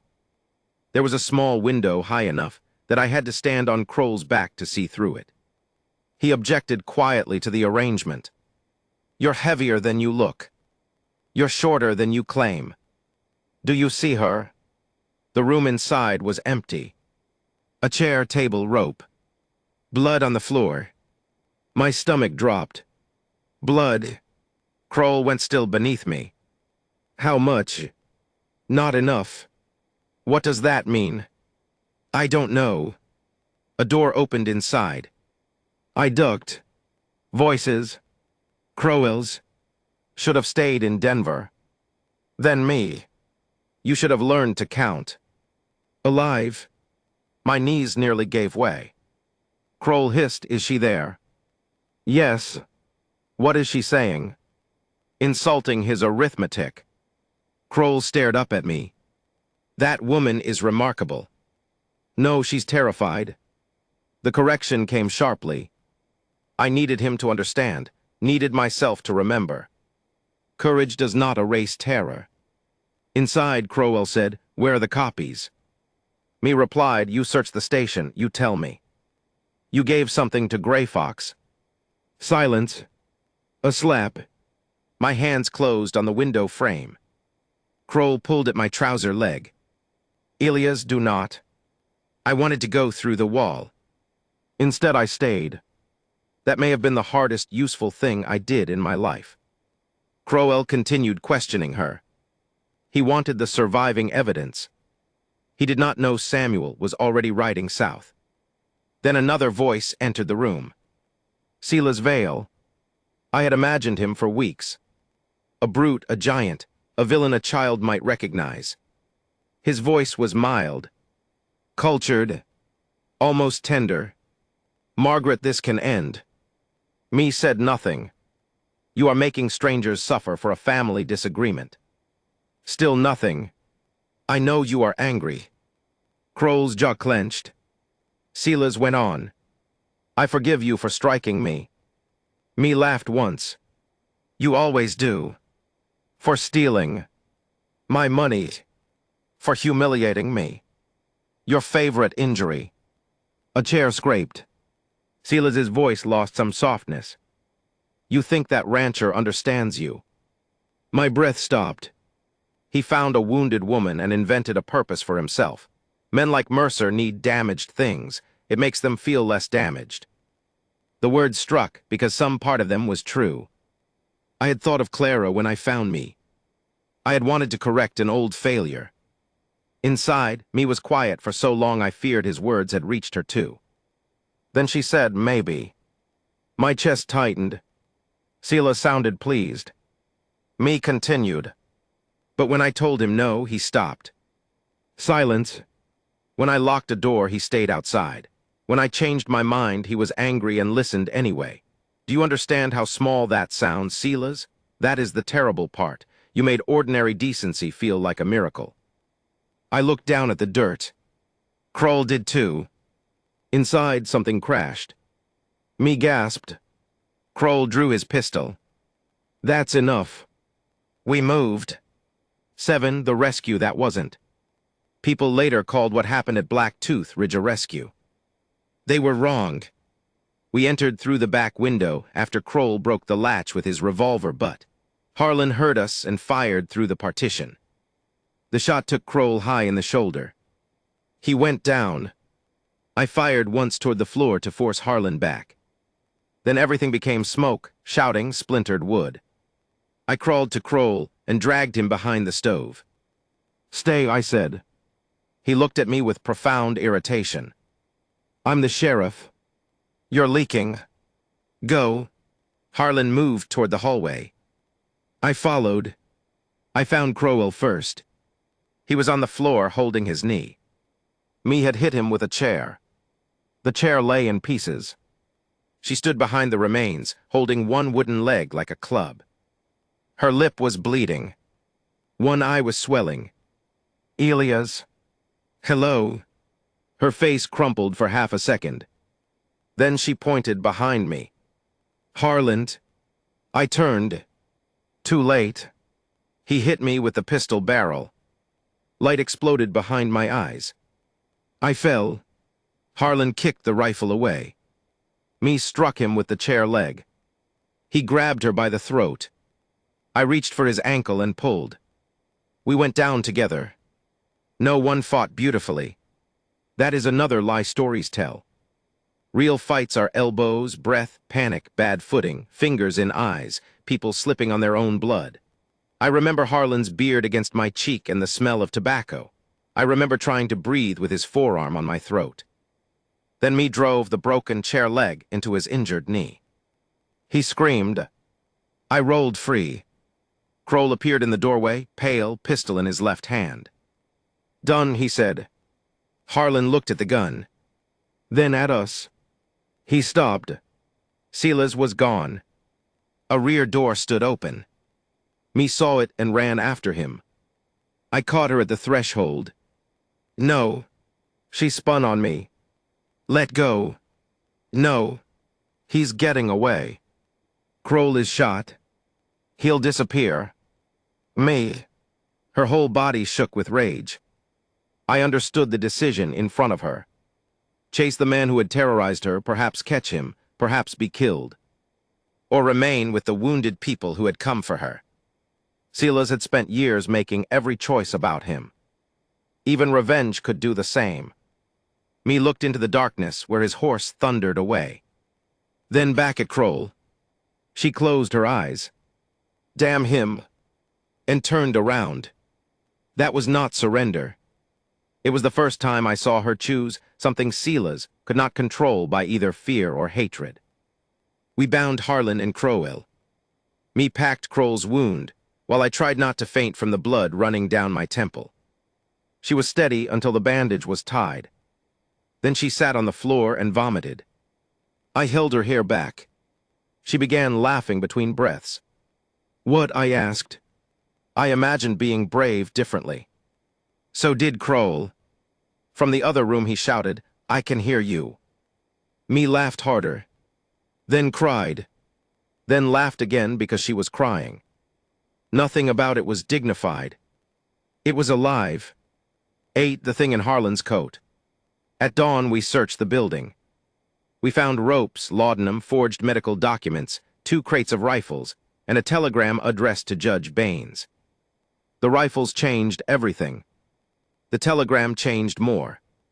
It read, Woman secured stop GREFOX may carry record stop detain HIM under horse theft charge. If possible, stop SV.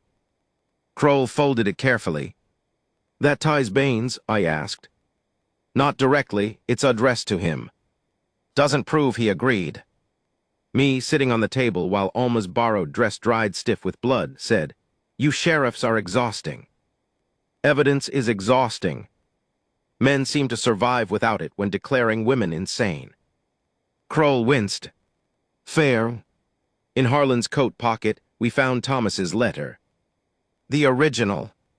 Me knew the envelope before I handed it to her. Her name was written across the front.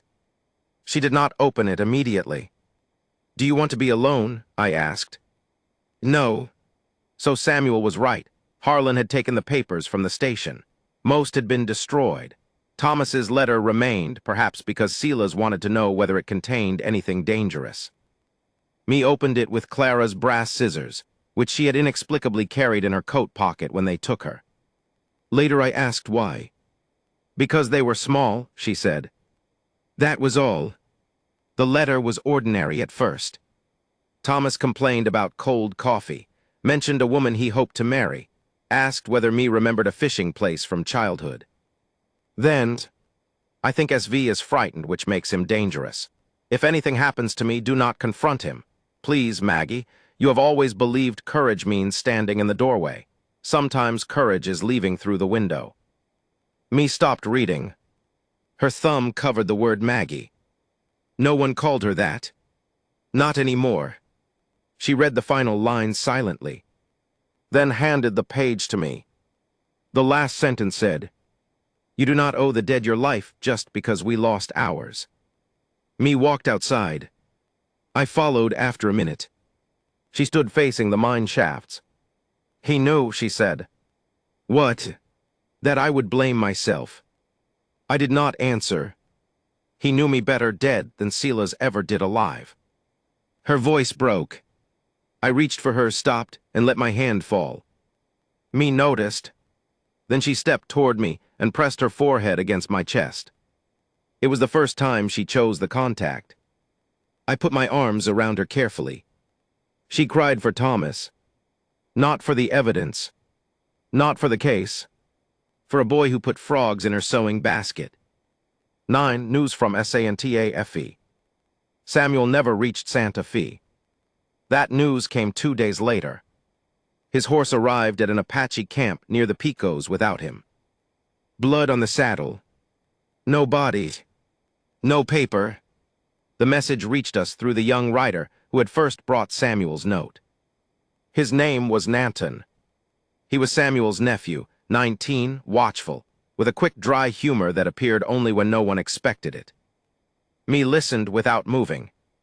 Then she sat down on the porch step. Was he followed? Nanton nodded. Probably. By Vale's men. We do not know. She looked at the ground. I sent him. Nanton's expression sharpened. He chose. I asked. He chose. Me looked up. Nanton repeated, do not take another person's choice and turn it into your guilt. That is stealing. I nearly smiled despite the dread. Samuel's family apparently had a gift for sentences that stayed in a room. The surviving page was gone. Our best witness was missing. Silas had escaped. Kroll was alive but weak and confined to Alma's spare room, because Alma had informed him that anyone attempting to ride with a fresh shoulder wound was too stupid to possess a horse. Crowell and Harlan were in the Red Bluff jail under guard. For one brief morning, we had believed the tide had turned. By afternoon, Judge Baines sent an order demanding their release for transfer to Denver. Kroll laughed when he read it. It was not a pleasant laugh. He's moving fast now. What can you do? I asked. Refuse. You said that cost your badge. Yes. He looked at me. Some things cost what they cost. That night someone shot through the jail window. Crowell died instantly. Harlan was wounded. The shooter escaped. By dawn, Harlan wanted to talk.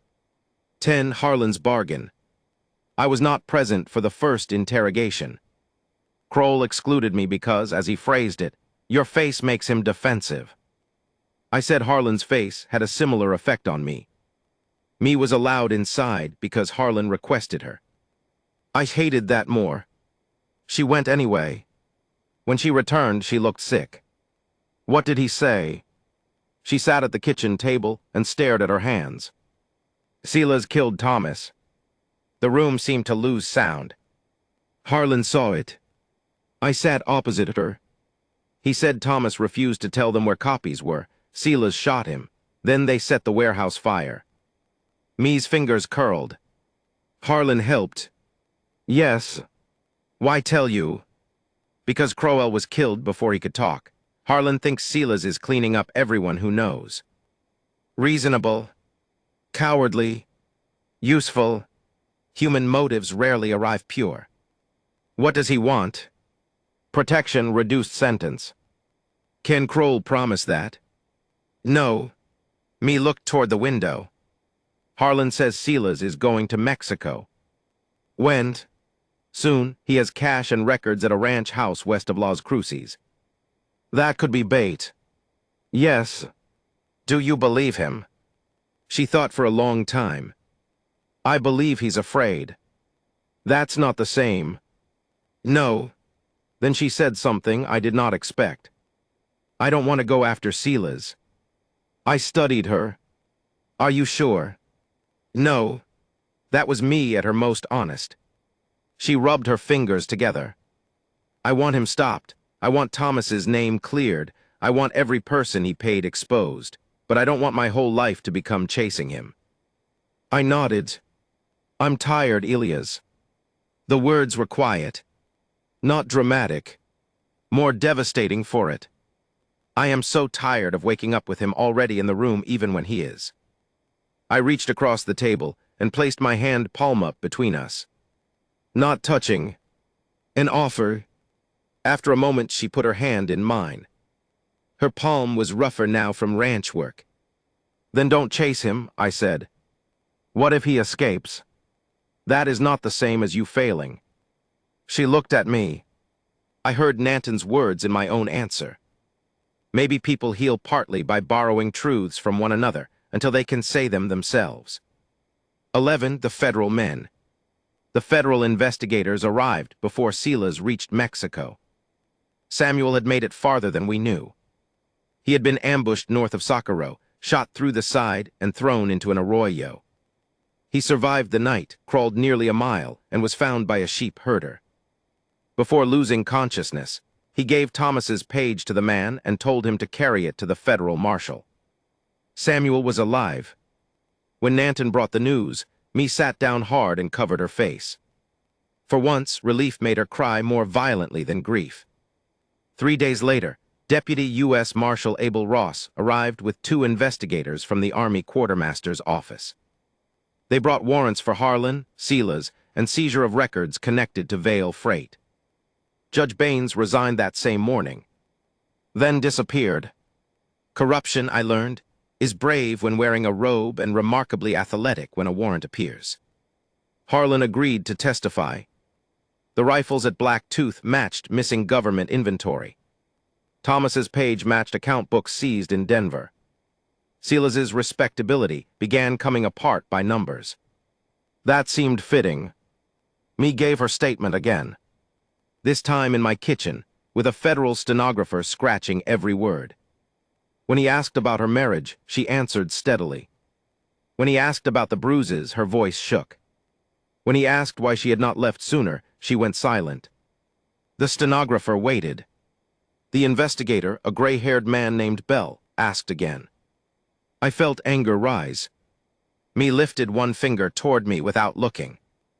Do not. I closed my mouth. She answered herself. Because leaving is not one decision. Bell frowned slightly. Me continued.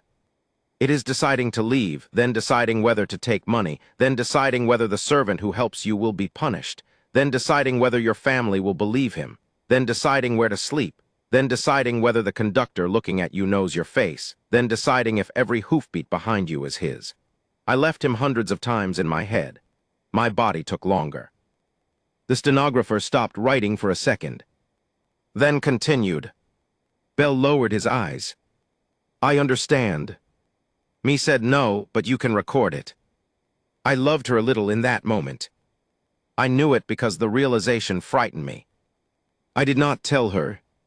She had escaped one man who turned love into ownership.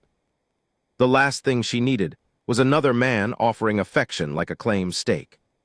12 SILAS returns. Everyone expected Silas to run. Instead, he came back to Red Bluff.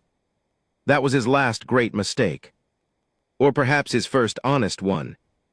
Men like Silas can imagine losing money. They can imagine fleeing law. What they cannot imagine is losing control of how they are seen. He came during Me's second day of testimony. Walked into town in a dark suit, clean-shaven, carrying no visible weapon. Then he asked to speak to his wife. Ross refused.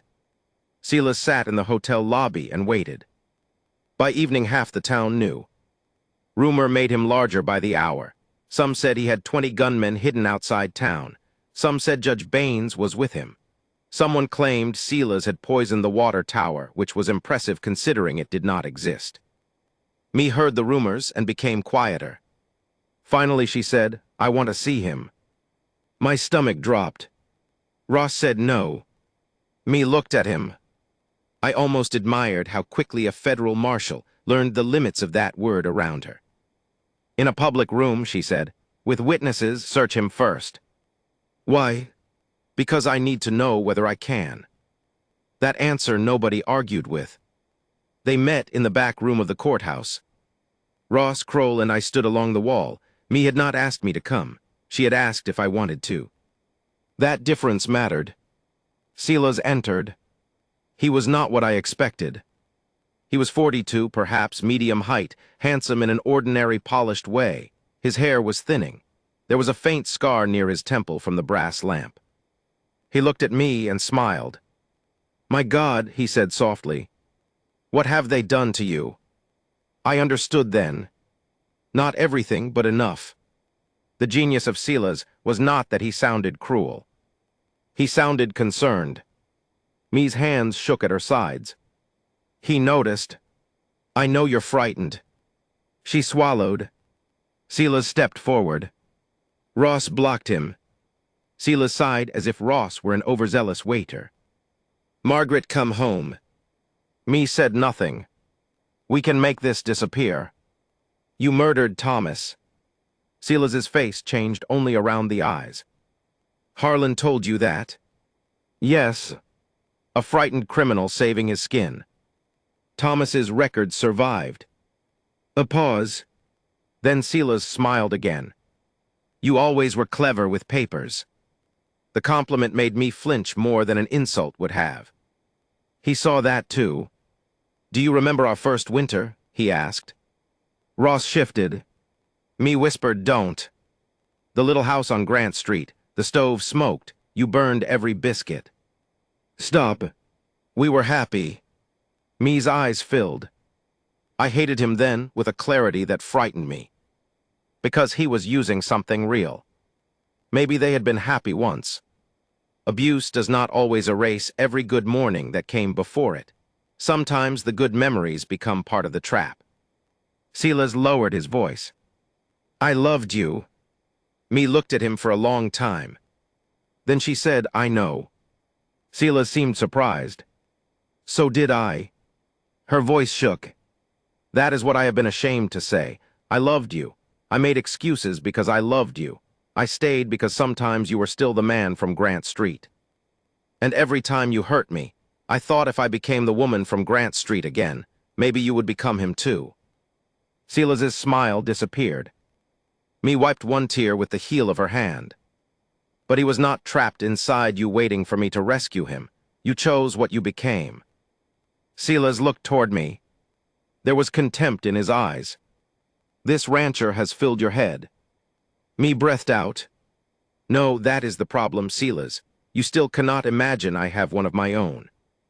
He moved quickly then. Not toward her. Toward Ross. A small pistol came from his sleeve. The room erupted. Ross struck his arm aside. The shot shattered a window. Kroll tackled him. I pulled me behind the table.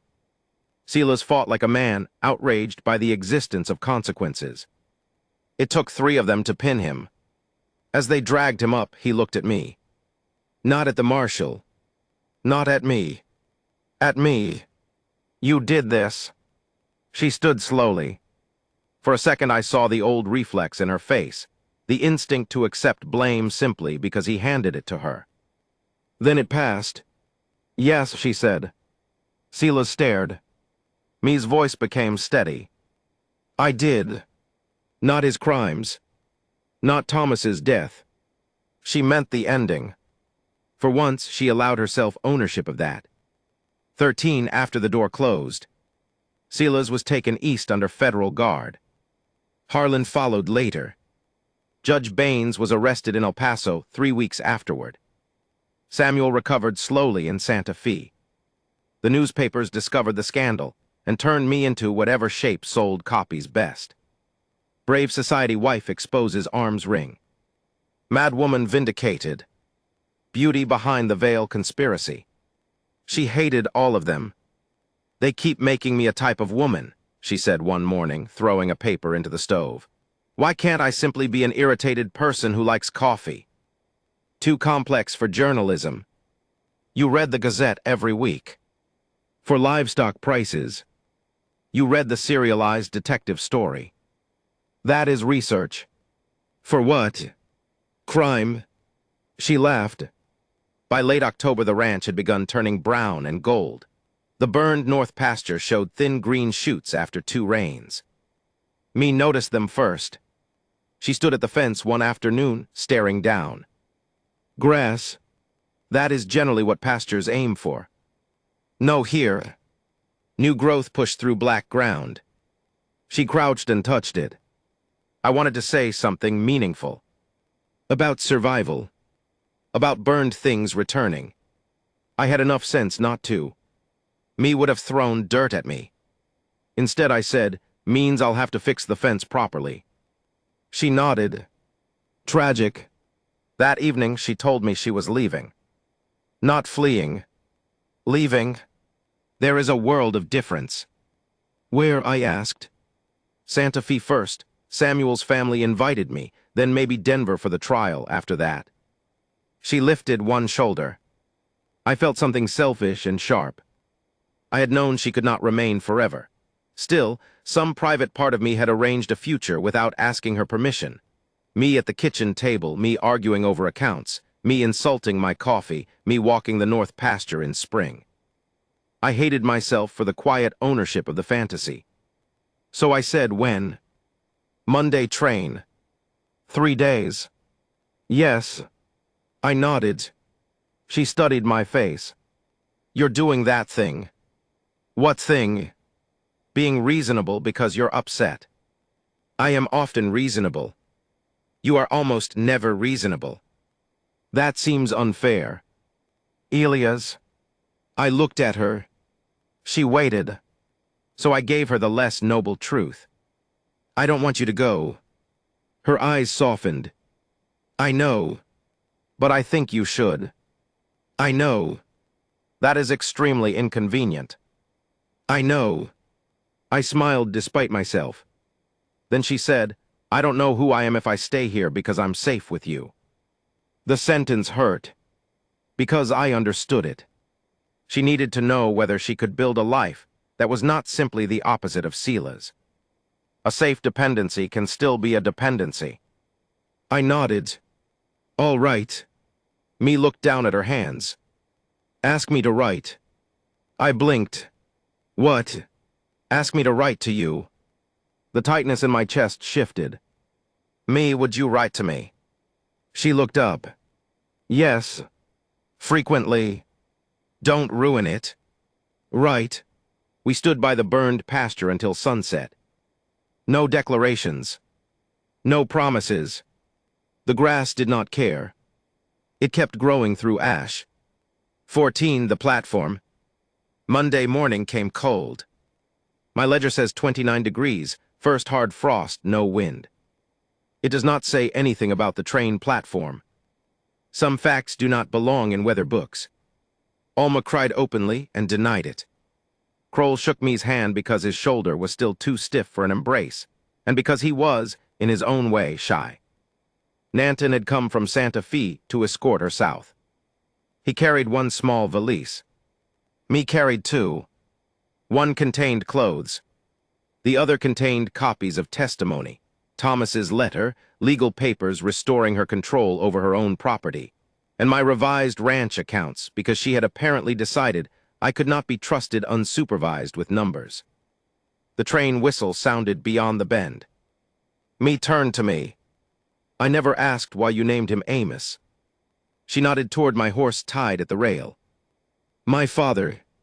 You liked him. Complicated. Everything is. Yes. The train came closer. Steam drifted across the platform. I wanted to kiss her. I did not. Not because I did not think she might let me. Because let was no longer the standard I wanted. Me stepped forward. She touched 2 fingers to my coat pocket where the ledger rested. Write this down, she said. What? That I got on the train by choice. My throat tightened. All right. And that I was scared. All right. And that I went anyway. I'll remember. I said write it down. I laughed. Then she kissed my cheek. Quickly. Warm enough that the cold morning vanished for 1 second. She boarded before I could become foolish. Nanton followed. I stood on the platform as the train pulled away. Me appeared at the rear window. She lifted one hand. I lifted mine. Then the train rounded the bend. The rails hummed after it was gone.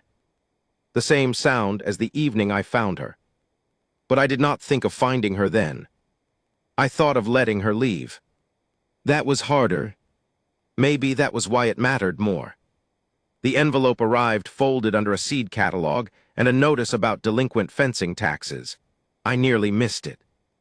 Her handwriting was smaller than I expected, precise, controlled, the sort of handwriting that looked as if it had been taught not to take up too much room. Elias, Samuel is recovering and is already unbearable. He insists he was only moderately shot, which his sister says is a phrase men use when they want praise without admitting they nearly died. I have a room with a window facing east. I still put a chair under the doorknob at night. No one here has commented on it. That helps. I went to the market alone yesterday. I bought oranges. They were terrible. I ate two anyway. That was the whole letter. I read it 6 times. Then I put it in my weather ledger. That lasted one day before I realized folding a person into rainfall records was exactly the sort of behavior me would mock, so I moved it to Clara's sewing box. The box had stayed on the shelf after me left. Alma said Clara would not mind. "How do you know?" I asked. "She told me before she died that you were sentimental and needed supervision." I doubt those were her exact words. "Then prove me wrong." I could not. I wrote back, "Me, the North pasture is coming in better than expected. Emperor was kicked by a hen and has become philosophical. Amos stole half a pumpkin and now distrusts orange food. I went to town alone yesterday, too. I bought coffee. It was terrible. I drank it anyway. That began the letters. Not love letters. At least not in the obvious sense. They were about Boots' weather, legal delays, Samuel's recovery, Alma's feud with the church organist, Nanton's new mayor, bad hotel mattresses, cattle prices, nightmares, court dates, and once an entire page from me about a woman in Santa Fe who sold hats decorated with dead birds. "Why are there 7 birds on one hat?" me wrote. "At that point it is not fashion, it is a warning." I laughed alone at my kitchen table. Then I folded the page and read it again. Winter came early. Snow covered the burned pasture in November. Silas's trial was delayed until January. Harlan pleaded guilty to conspiracy and manslaughter in exchange for testimony. The newspaper called it justice. Me called it arithmetic. "Thomas is dead," she wrote. "Harlan is alive, Silas may spend years in prison. People keep telling me the numbers balance. I do not understand their sums." I had no answer. So I wrote, "Maybe grief is not an account that closes." She replied, "That is annoyingly decent. I preferred you when you were bad at arithmetic." By Christmas, her letters had become the part of my week around which everything else arranged itself. That frightened me enough that I did not tell anyone. Alma knew anyway. Of course she did. To the trial. I went to Denver in January because me asked me to testify. Not because she needed rescuing. Because facts mattered now. What I had seen beside the tracks, the bruises, Crowell and Harlan's visit, the burned pasture, the threat left beside Clara's photograph, the kidnapping to Black Tooth. For 6 years, I had used facts to hide from emotion. Now facts became a way of standing beside someone without speaking for her. There was justice in that I did not deserve, but accepted anyway. Denver overwhelmed me. Too many buildings, too many lamps, too many people walking as if a delayed minute might kill them. I stayed at a boarding house where the mattress had a valley deep enough to qualify as geography. Me met me outside the courthouse on the first morning. I almost did not recognize her. Not because she looked different. Because she stood differently. She wore a dark green dress and a black coat. Her hair was pinned under a simple hat. She carried documents beneath one arm, no brown man's coat, no constant scanning of exits. Then a carriage backfired on the street. Me flinched so hard the papers slipped. There she was. The same woman. Different did not mean healed. I bent to help gather pages. "So much for dramatic entrances," she muttered. "You dropped fewer than half." Encouraging. We stood. For one awkward second, neither of us knew whether to shake hands. Me solved it by hugging me. Quickly at first, then tighter. I felt her exhale against my shoulder. I kept my arms loose until she settled. "You smell like horse," she said. "You smell expensive." She leaned back. "That is because Samuel's sister threatened me with soap." Terrifying family. Extremely. Samuel approached using a cane he hated. He looked thinner but alive. We shook hands. "You let her leave," he said. It took me a moment to understand. "At the ranch?" "Yes. She wasn't mine to keep." Samuel nodded. "I know." There was something in his tone that felt like approval, and I was ashamed of how much I appreciated it. The trial lasted 17 days. Silas wore dark suits and listened politely while witness after witness dismantled his life. Warehouse clerks testified. A former bookkeeper produced duplicate accounts. The undertaker described the wound behind Thomas's ear. Harlan testified for 2 days. Judge Baines, captured in Texas, took the stand under a separate agreement and admitted receiving money to endorse the commitment order. Dr. Pritchard claimed he had believed me genuinely ill. Me sat motionless through that testimony. Afterward, in the courthouse corridor, she went into a washroom and threw up. When she came out, she looked furious with herself. I thought I was past that. Past what? This. She gestured at her own shaking hands. I leaned against the wall. Your body apparently forgot to consult your schedule. She glared, then laughed despite herself. It was one of the strangest things I learned about surviving something terrible. Progress can coexist with collapse. A person may speak clearly in court at noon and be unable to open a bedroom door at midnight. They may laugh on Tuesday and wake screaming Wednesday. None of it cancels the rest. Me testified on the 13th day. Silas looked at her the entire time. She looked at the prosecutor. When asked whether Silas had ever loved her, the defense objected.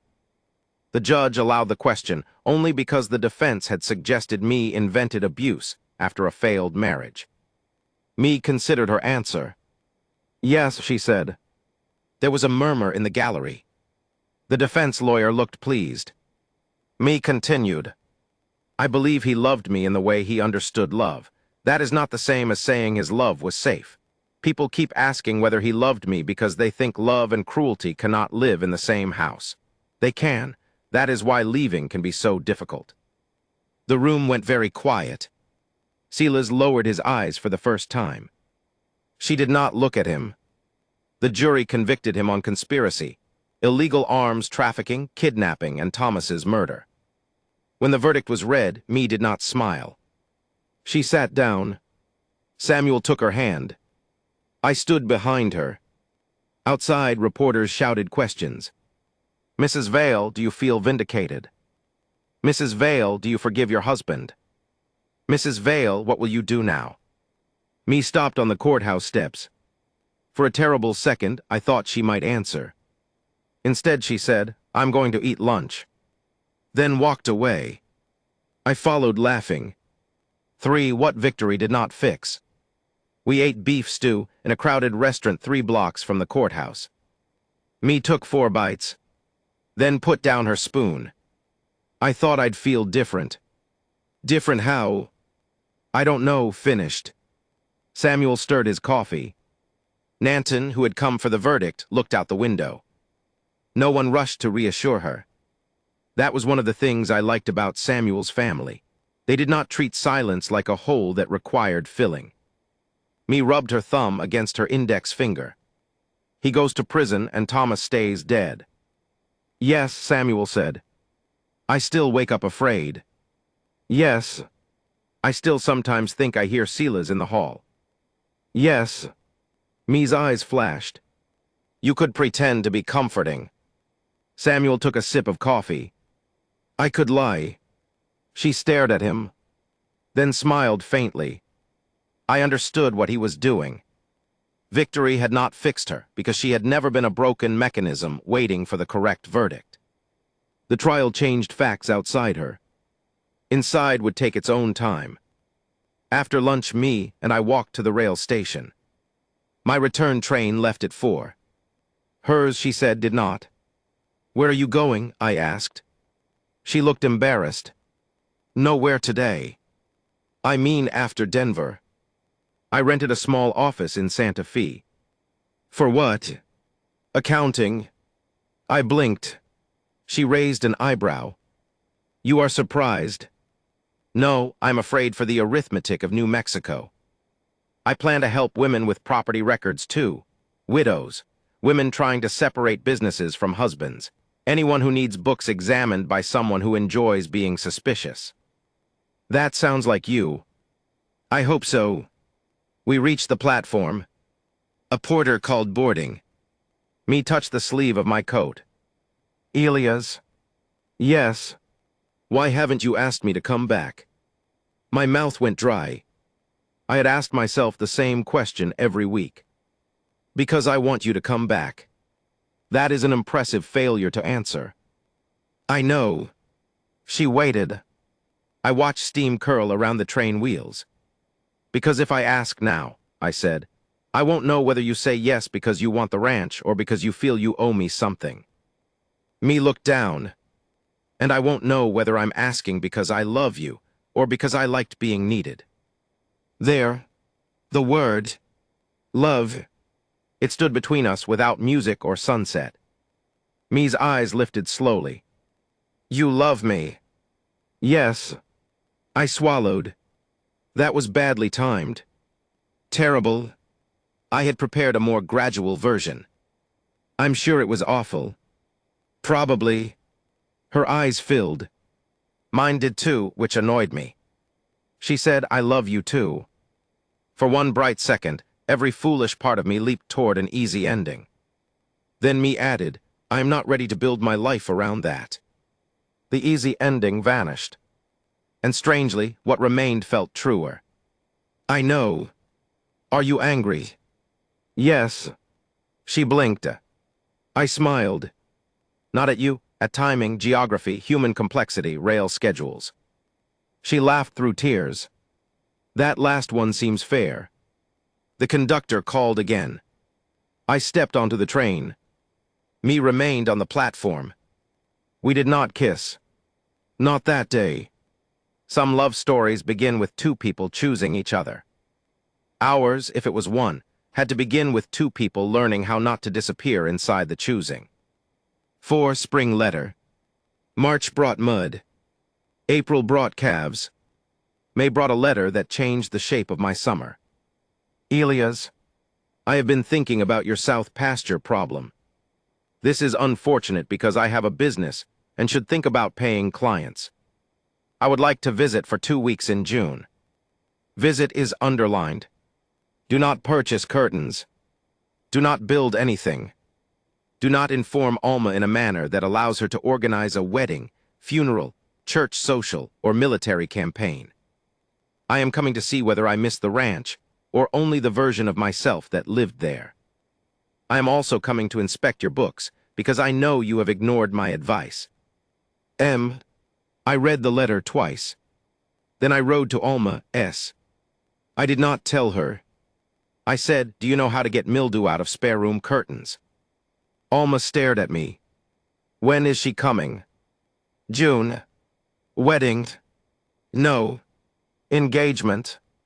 No. Proposal? No. Then why are you standing like a calf on ice?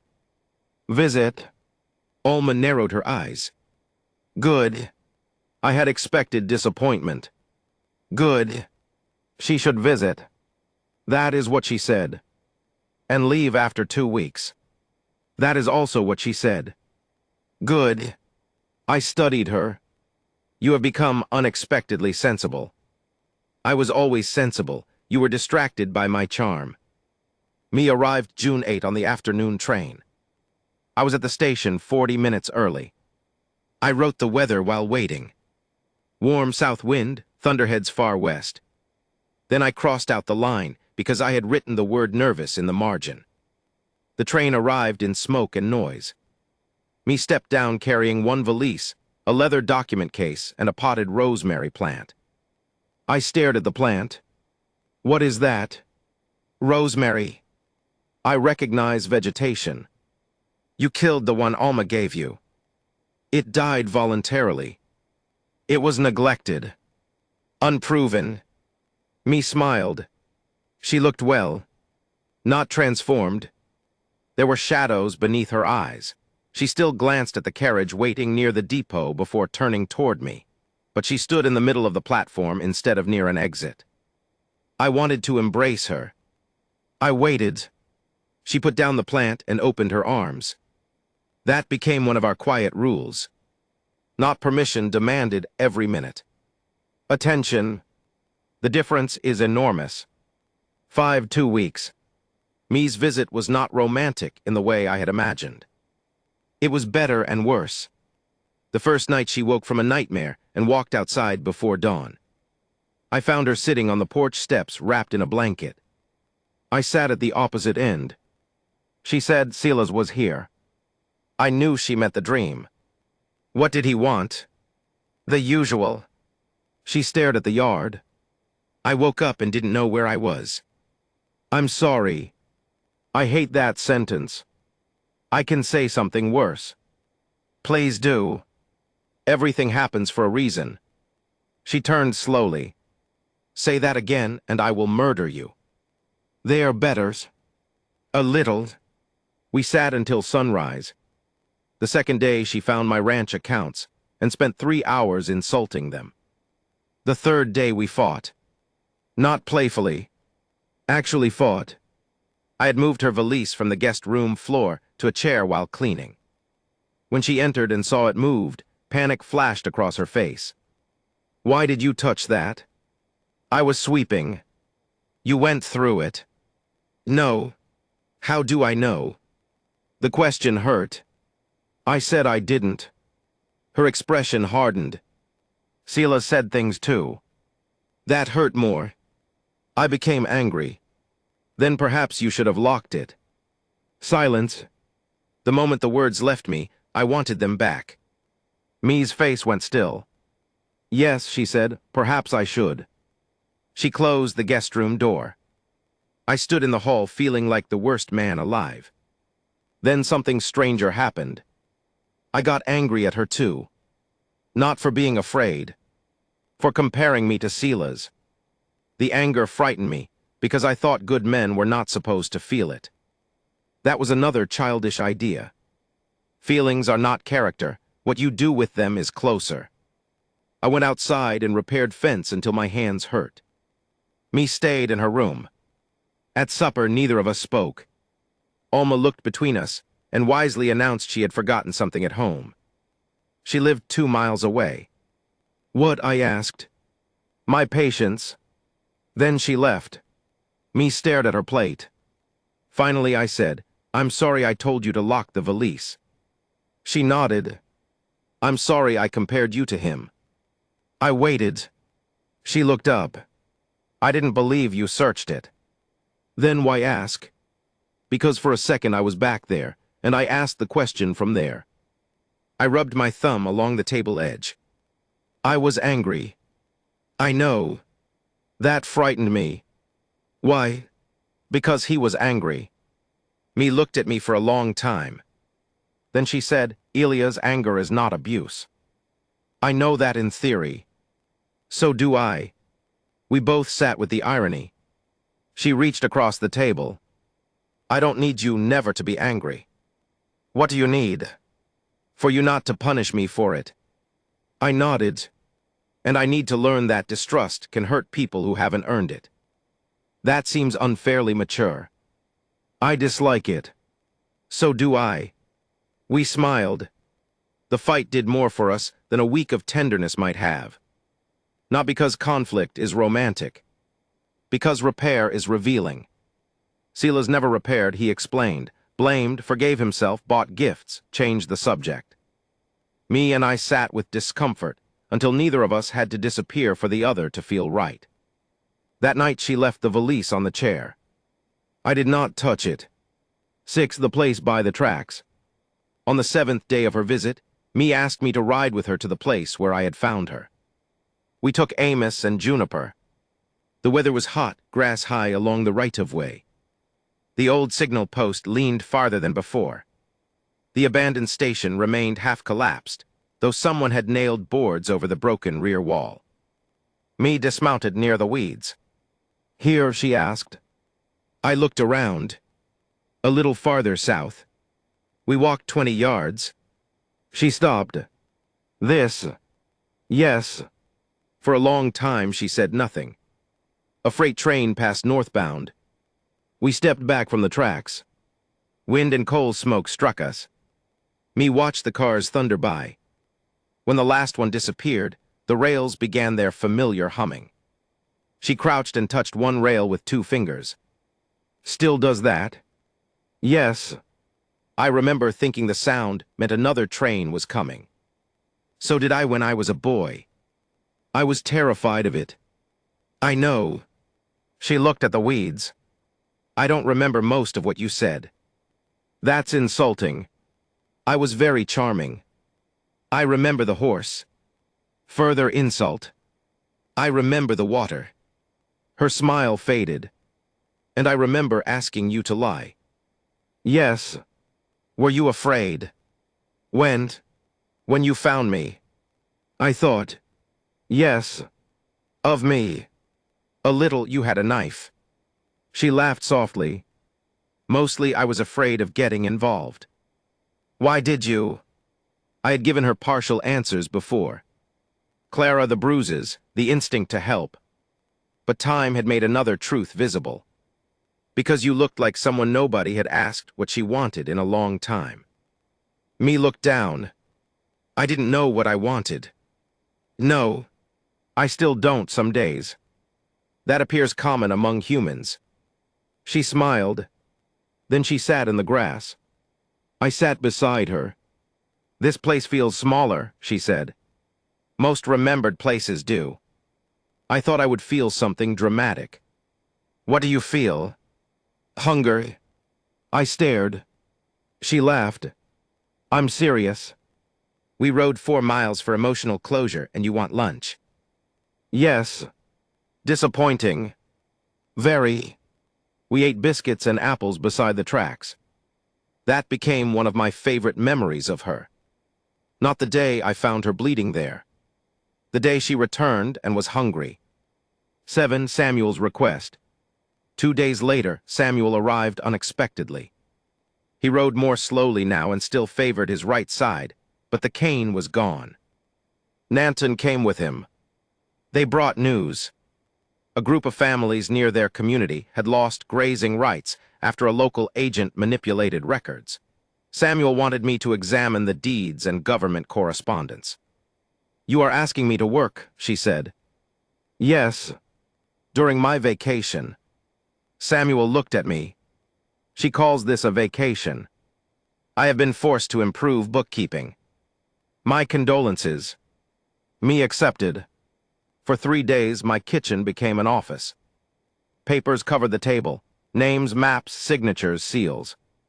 Samuel translated details me did not understand. Nanton wrote messages. Alma fed everyone and complained that legal disputes consumed too much coffee. I watched me work. She changed when dealing with documents. Not into someone fearless.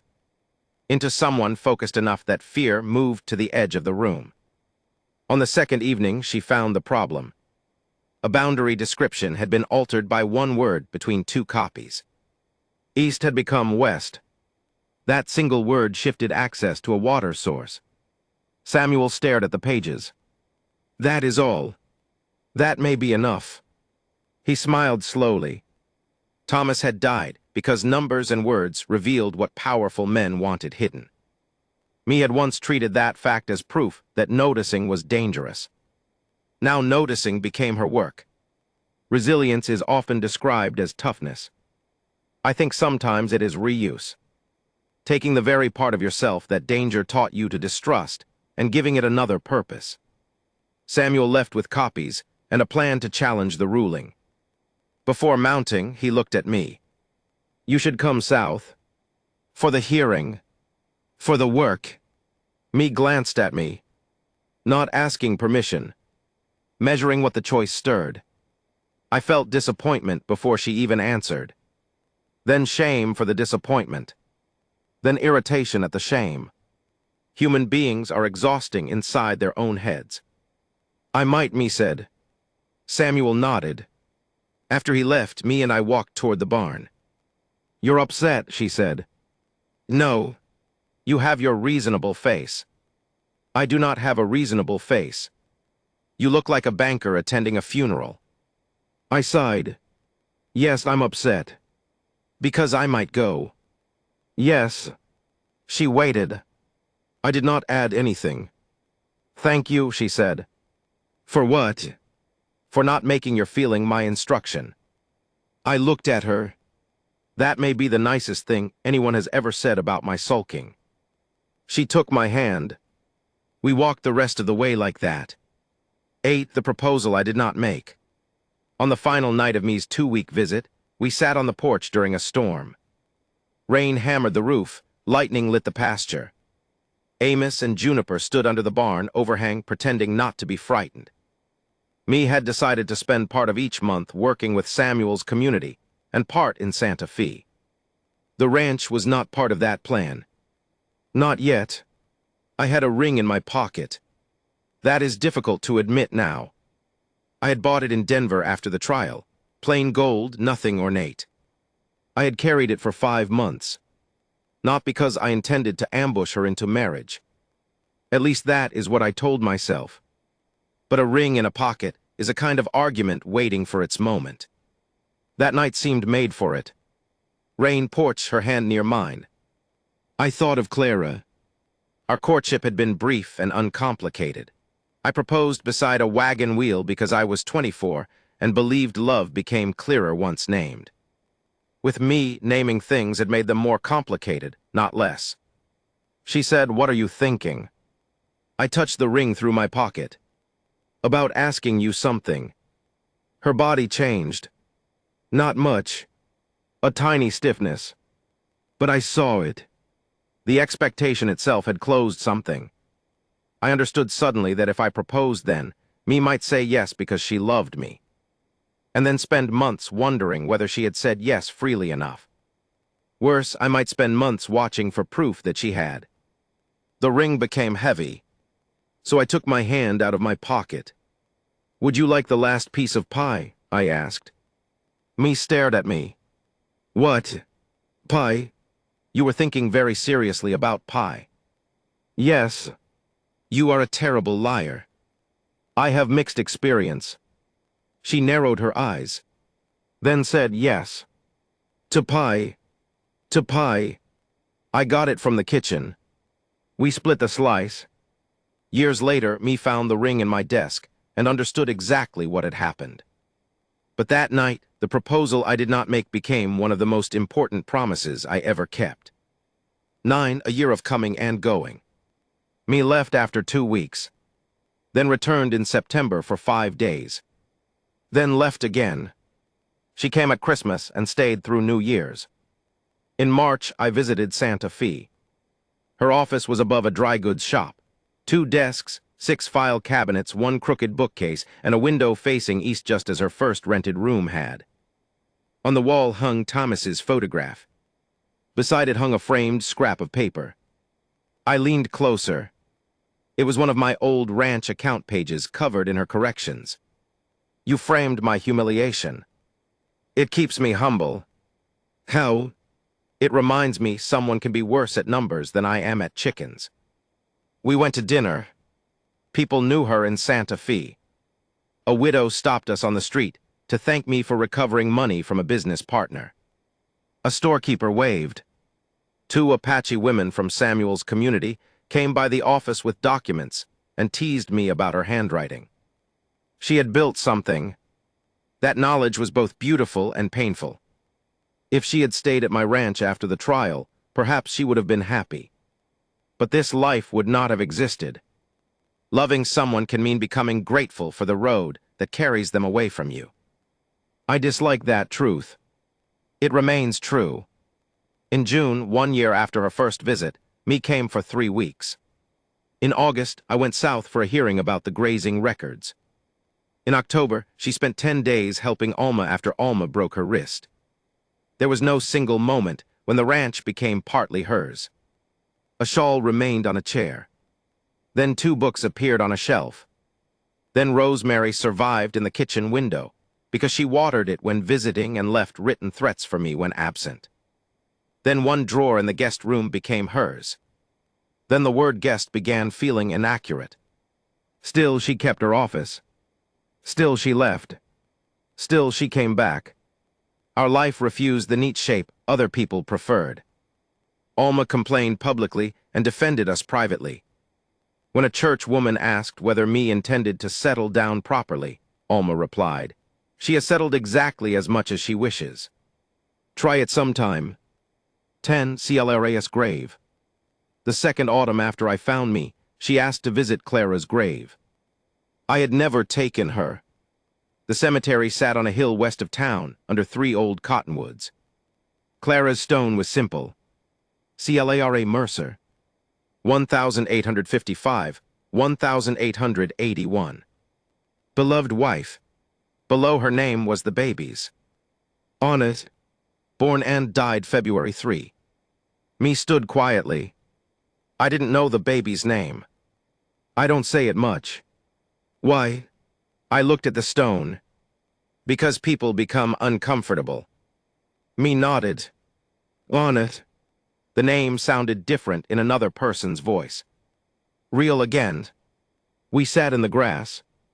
I told me things about Clara I had not told anyone in years. She hated onions but grew them well. She sang too loudly in church. She believed every stray animal was temporarily homeless and therefore our responsibility. She once rode 10 miles to return a borrowed pie dish. Me laughed. She sounds exhausting. She was. You loved her? Yes. Do you still? The question might have been dangerous with anyone else. Yes. Me nodded.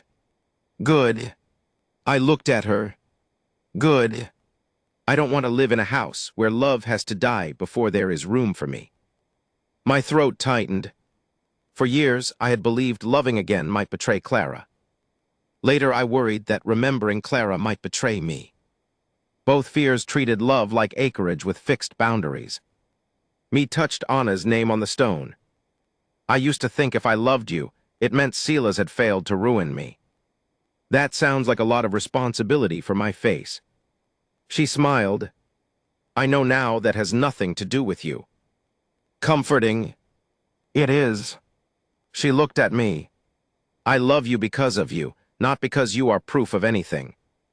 There are sentences a man wishes he could answer beautifully. I said, I'm glad.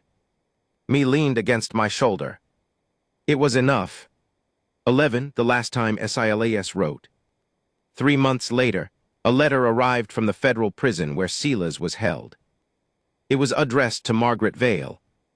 Me was at the ranch when it came. She recognized the handwriting immediately. Her face emptied. I put the envelope on the table. What do you want to do? She did not answer for nearly a minute. Then she picked it up. I used to imagine this. What? Him writing, apologizing, finally understanding. Do you think he did? No. She turned the envelope over. What if he did? I understood the trap. If he apologized perfectly, did that demand forgiveness? If he confessed love, did that reopen grief? If he blamed her, did she need to defend herself one more time? A letter could be a room he entered without permission. Me carried it to the stove. Then stopped.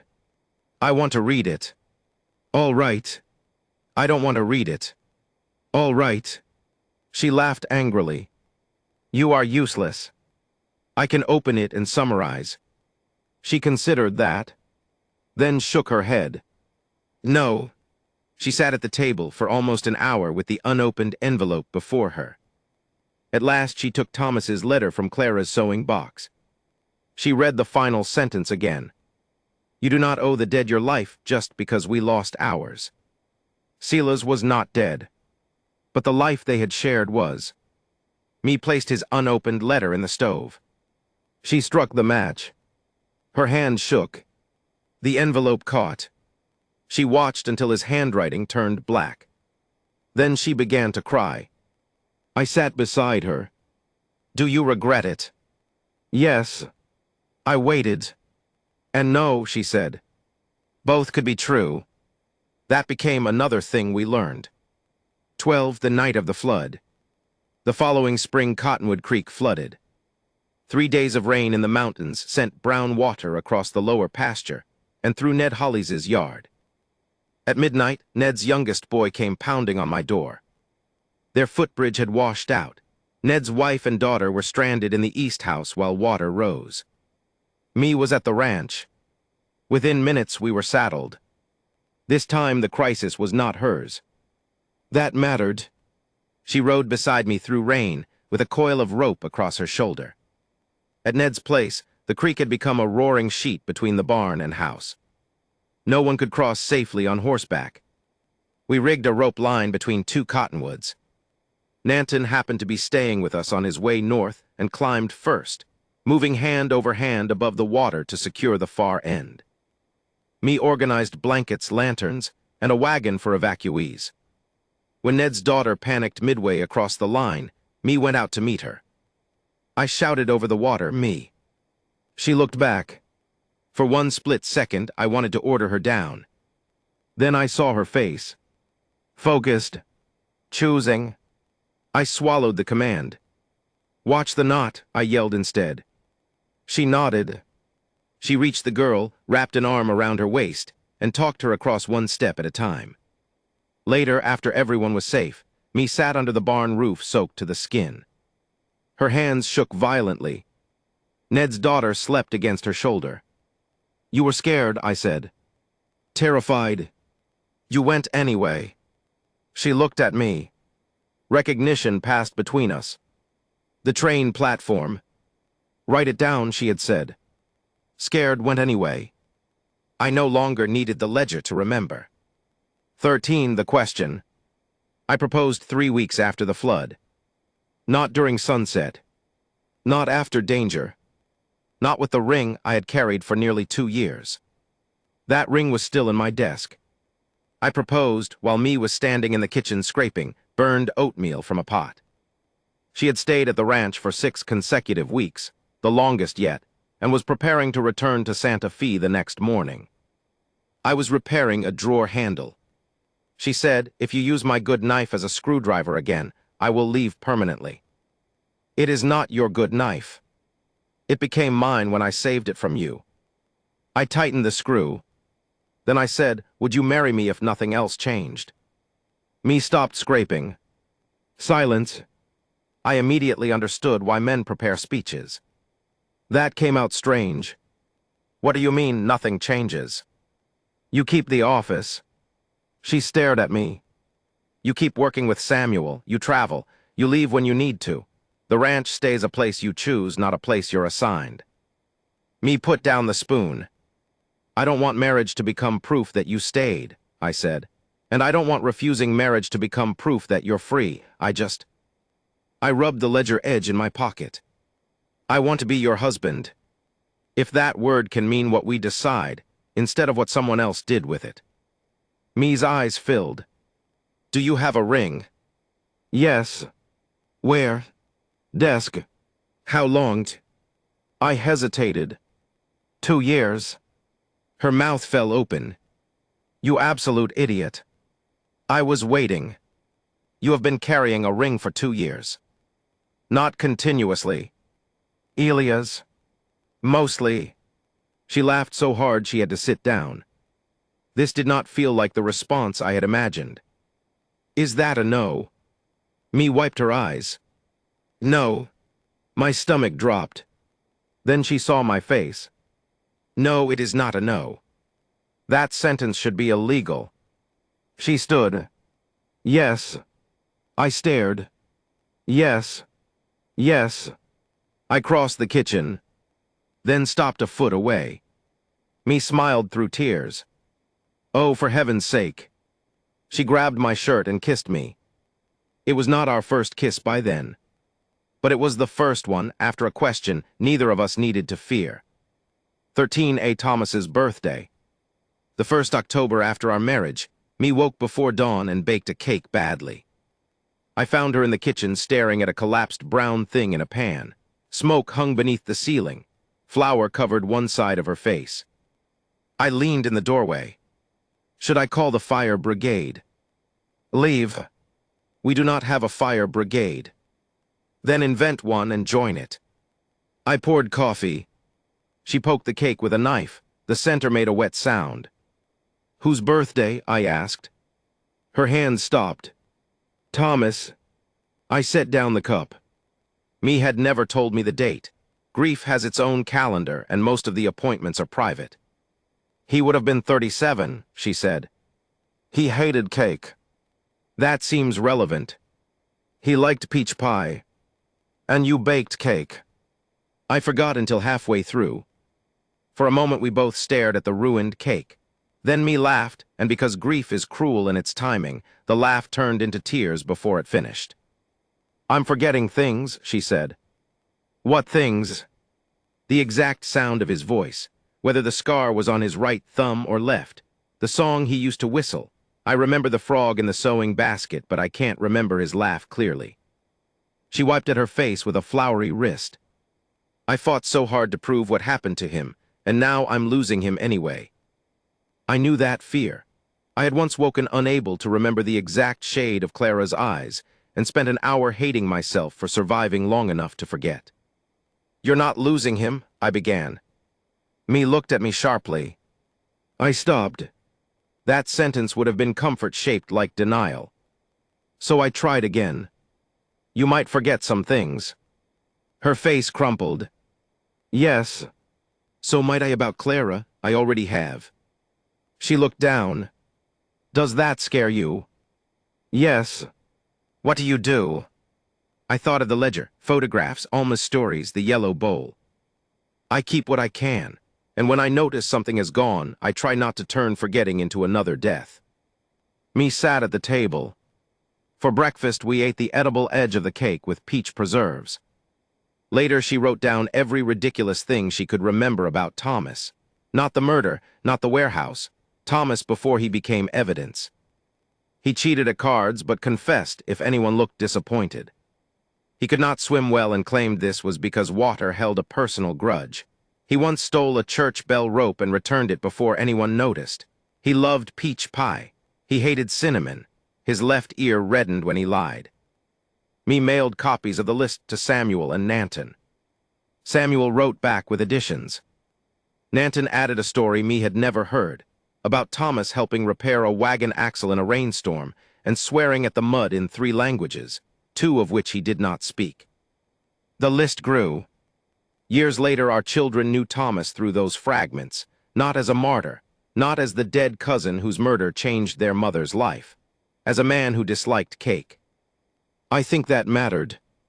There is a danger in letting the worst thing that happened to someone become the largest thing about them. Silas had done that to me in the newspapers for a while. Thomas deserved better, too. So did Clara. So eventually did I. 14, no clean ending. We married in October. Small ceremony. Alma ignored every instruction and invited 32 people. Samuel stood with me. Nanton stood with me and claimed his role was to prevent escape in either direction. Kroll, now walking without pain but still stiff in cold weather, performed no official function and cried anyway. Me wore green, not white. I wore a suit that made breathing optional. There were no speeches about rescue. I insisted on that. So did she. When a distant cousin of mine said I had saved me, Alma replied before either of us could. No, he found her, she did the rest. That was closer. Still incomplete. Because nobody does the rest alone either. Me built her office into a partnership with another woman. She spent part of each month in Santa Fe and later opened a second practice in Red Bluff. Samuel's grazing case succeeded after 3 years. Nanton married a schoolteacher who disliked horses, which he considered a personal trial. Sheriff Kroll retired and raised bees badly. Alma lived to 78 and remained, convinced everyone else required management. Silas died in prison 11 years after his conviction. Me received notice by mail. She read it once, then went outside to prune rosemary. That evening she cried. She did not explain why. I did not ask. Some griefs are not invitations. We had 2 children. That fact scares me to write even now because happy facts can sound like compensation in a story, as if the universe returned what it took from Clara and Anna. It did not. Nothing returns the dead. Our daughter was named Ruth after me's aunt, not Clara. Our son was Thomas Elias, which embarrassed me until the day I died, I expect. Me never stopped having occasional nightmares. I never stopped writing weather notes. There were years when money was bad, a winter when half the herd died, a summer when our son nearly drowned. Arguments about work, travel, children, my habit of leaving tools in the kitchen, her habit of correcting newspaper arithmetic aloud. Once, during a terrible argument, me left for Santa Fe for 6 weeks. People assumed our marriage was ending. Maybe it nearly did. She came back because she chose to. I apologized because I needed to. Neither fact erased the argument. That is what I mean when I say there was no clean ending. Clean endings belong to stories that stop early. Life keeps going and gets mud on everything. 15, the ledger. 24 years after I found me beside the tracks, she discovered the first entry. September 19, 1887. Dry west wind, heat holding after sundown, grasshoppers thick near the creek. I had never written her into that line. She stood at my desk, older now, silver beginning at her temples, reading the page. "That's all?" she asked. "What?" "The day you found me, grasshoppers." "I told you." "Weather ledger." "You recorded Emperor attacking a blue bucket." "Important agricultural event." She turned pages. September 24 had a dark crossed-out place where I had written 2 strangers. September 30 contained no message, also crossed out. Then came the later pages. The day she boarded by choice. I had written exactly what she asked. Me got on train by choice, scared, went anyway. She touched the words. "You kept it." "Yes." "Of course you did." She sat beside me. Outside, a freight train sounded from the North Line. The rails were too far away for us to hear their humming now, but I remembered it. Me closed the ledger. "Do you ever think about what would have happened if you rode past?" "Yes." "So do I." We sat with that alternate life between us. Perhaps someone else would have found her. Perhaps she would have walked to town. Perhaps Harlan would have caught her. Perhaps she would have survived differently. The mind can torture itself with roads not taken until every blessing begins to feel accidental. Me rested her head on my shoulder. "I used to think that day was when my life changed," she said. "Wasn't it?" "Yes, but not because you found me. I waited. Because I asked for help and lived long enough to hate needing it." I laughed softly. "That sounds like you." And then I lived long enough to learn needing people was not the same as belonging to them. The train whistle faded. I opened the ledger again. There was space beneath the old entry. I took out my pencil. Me watched. "What are you writing?" I wrote, 24 years later, warm evening, south breeze, rain likely tomorrow. Then I stopped. Me raised an eyebrow. "That's it." I looked at her. Some things still did not belong in weather books. I closed the ledger. She smiled. Outside, the first drops began striking the porch roof. Neither of us moved to go inside.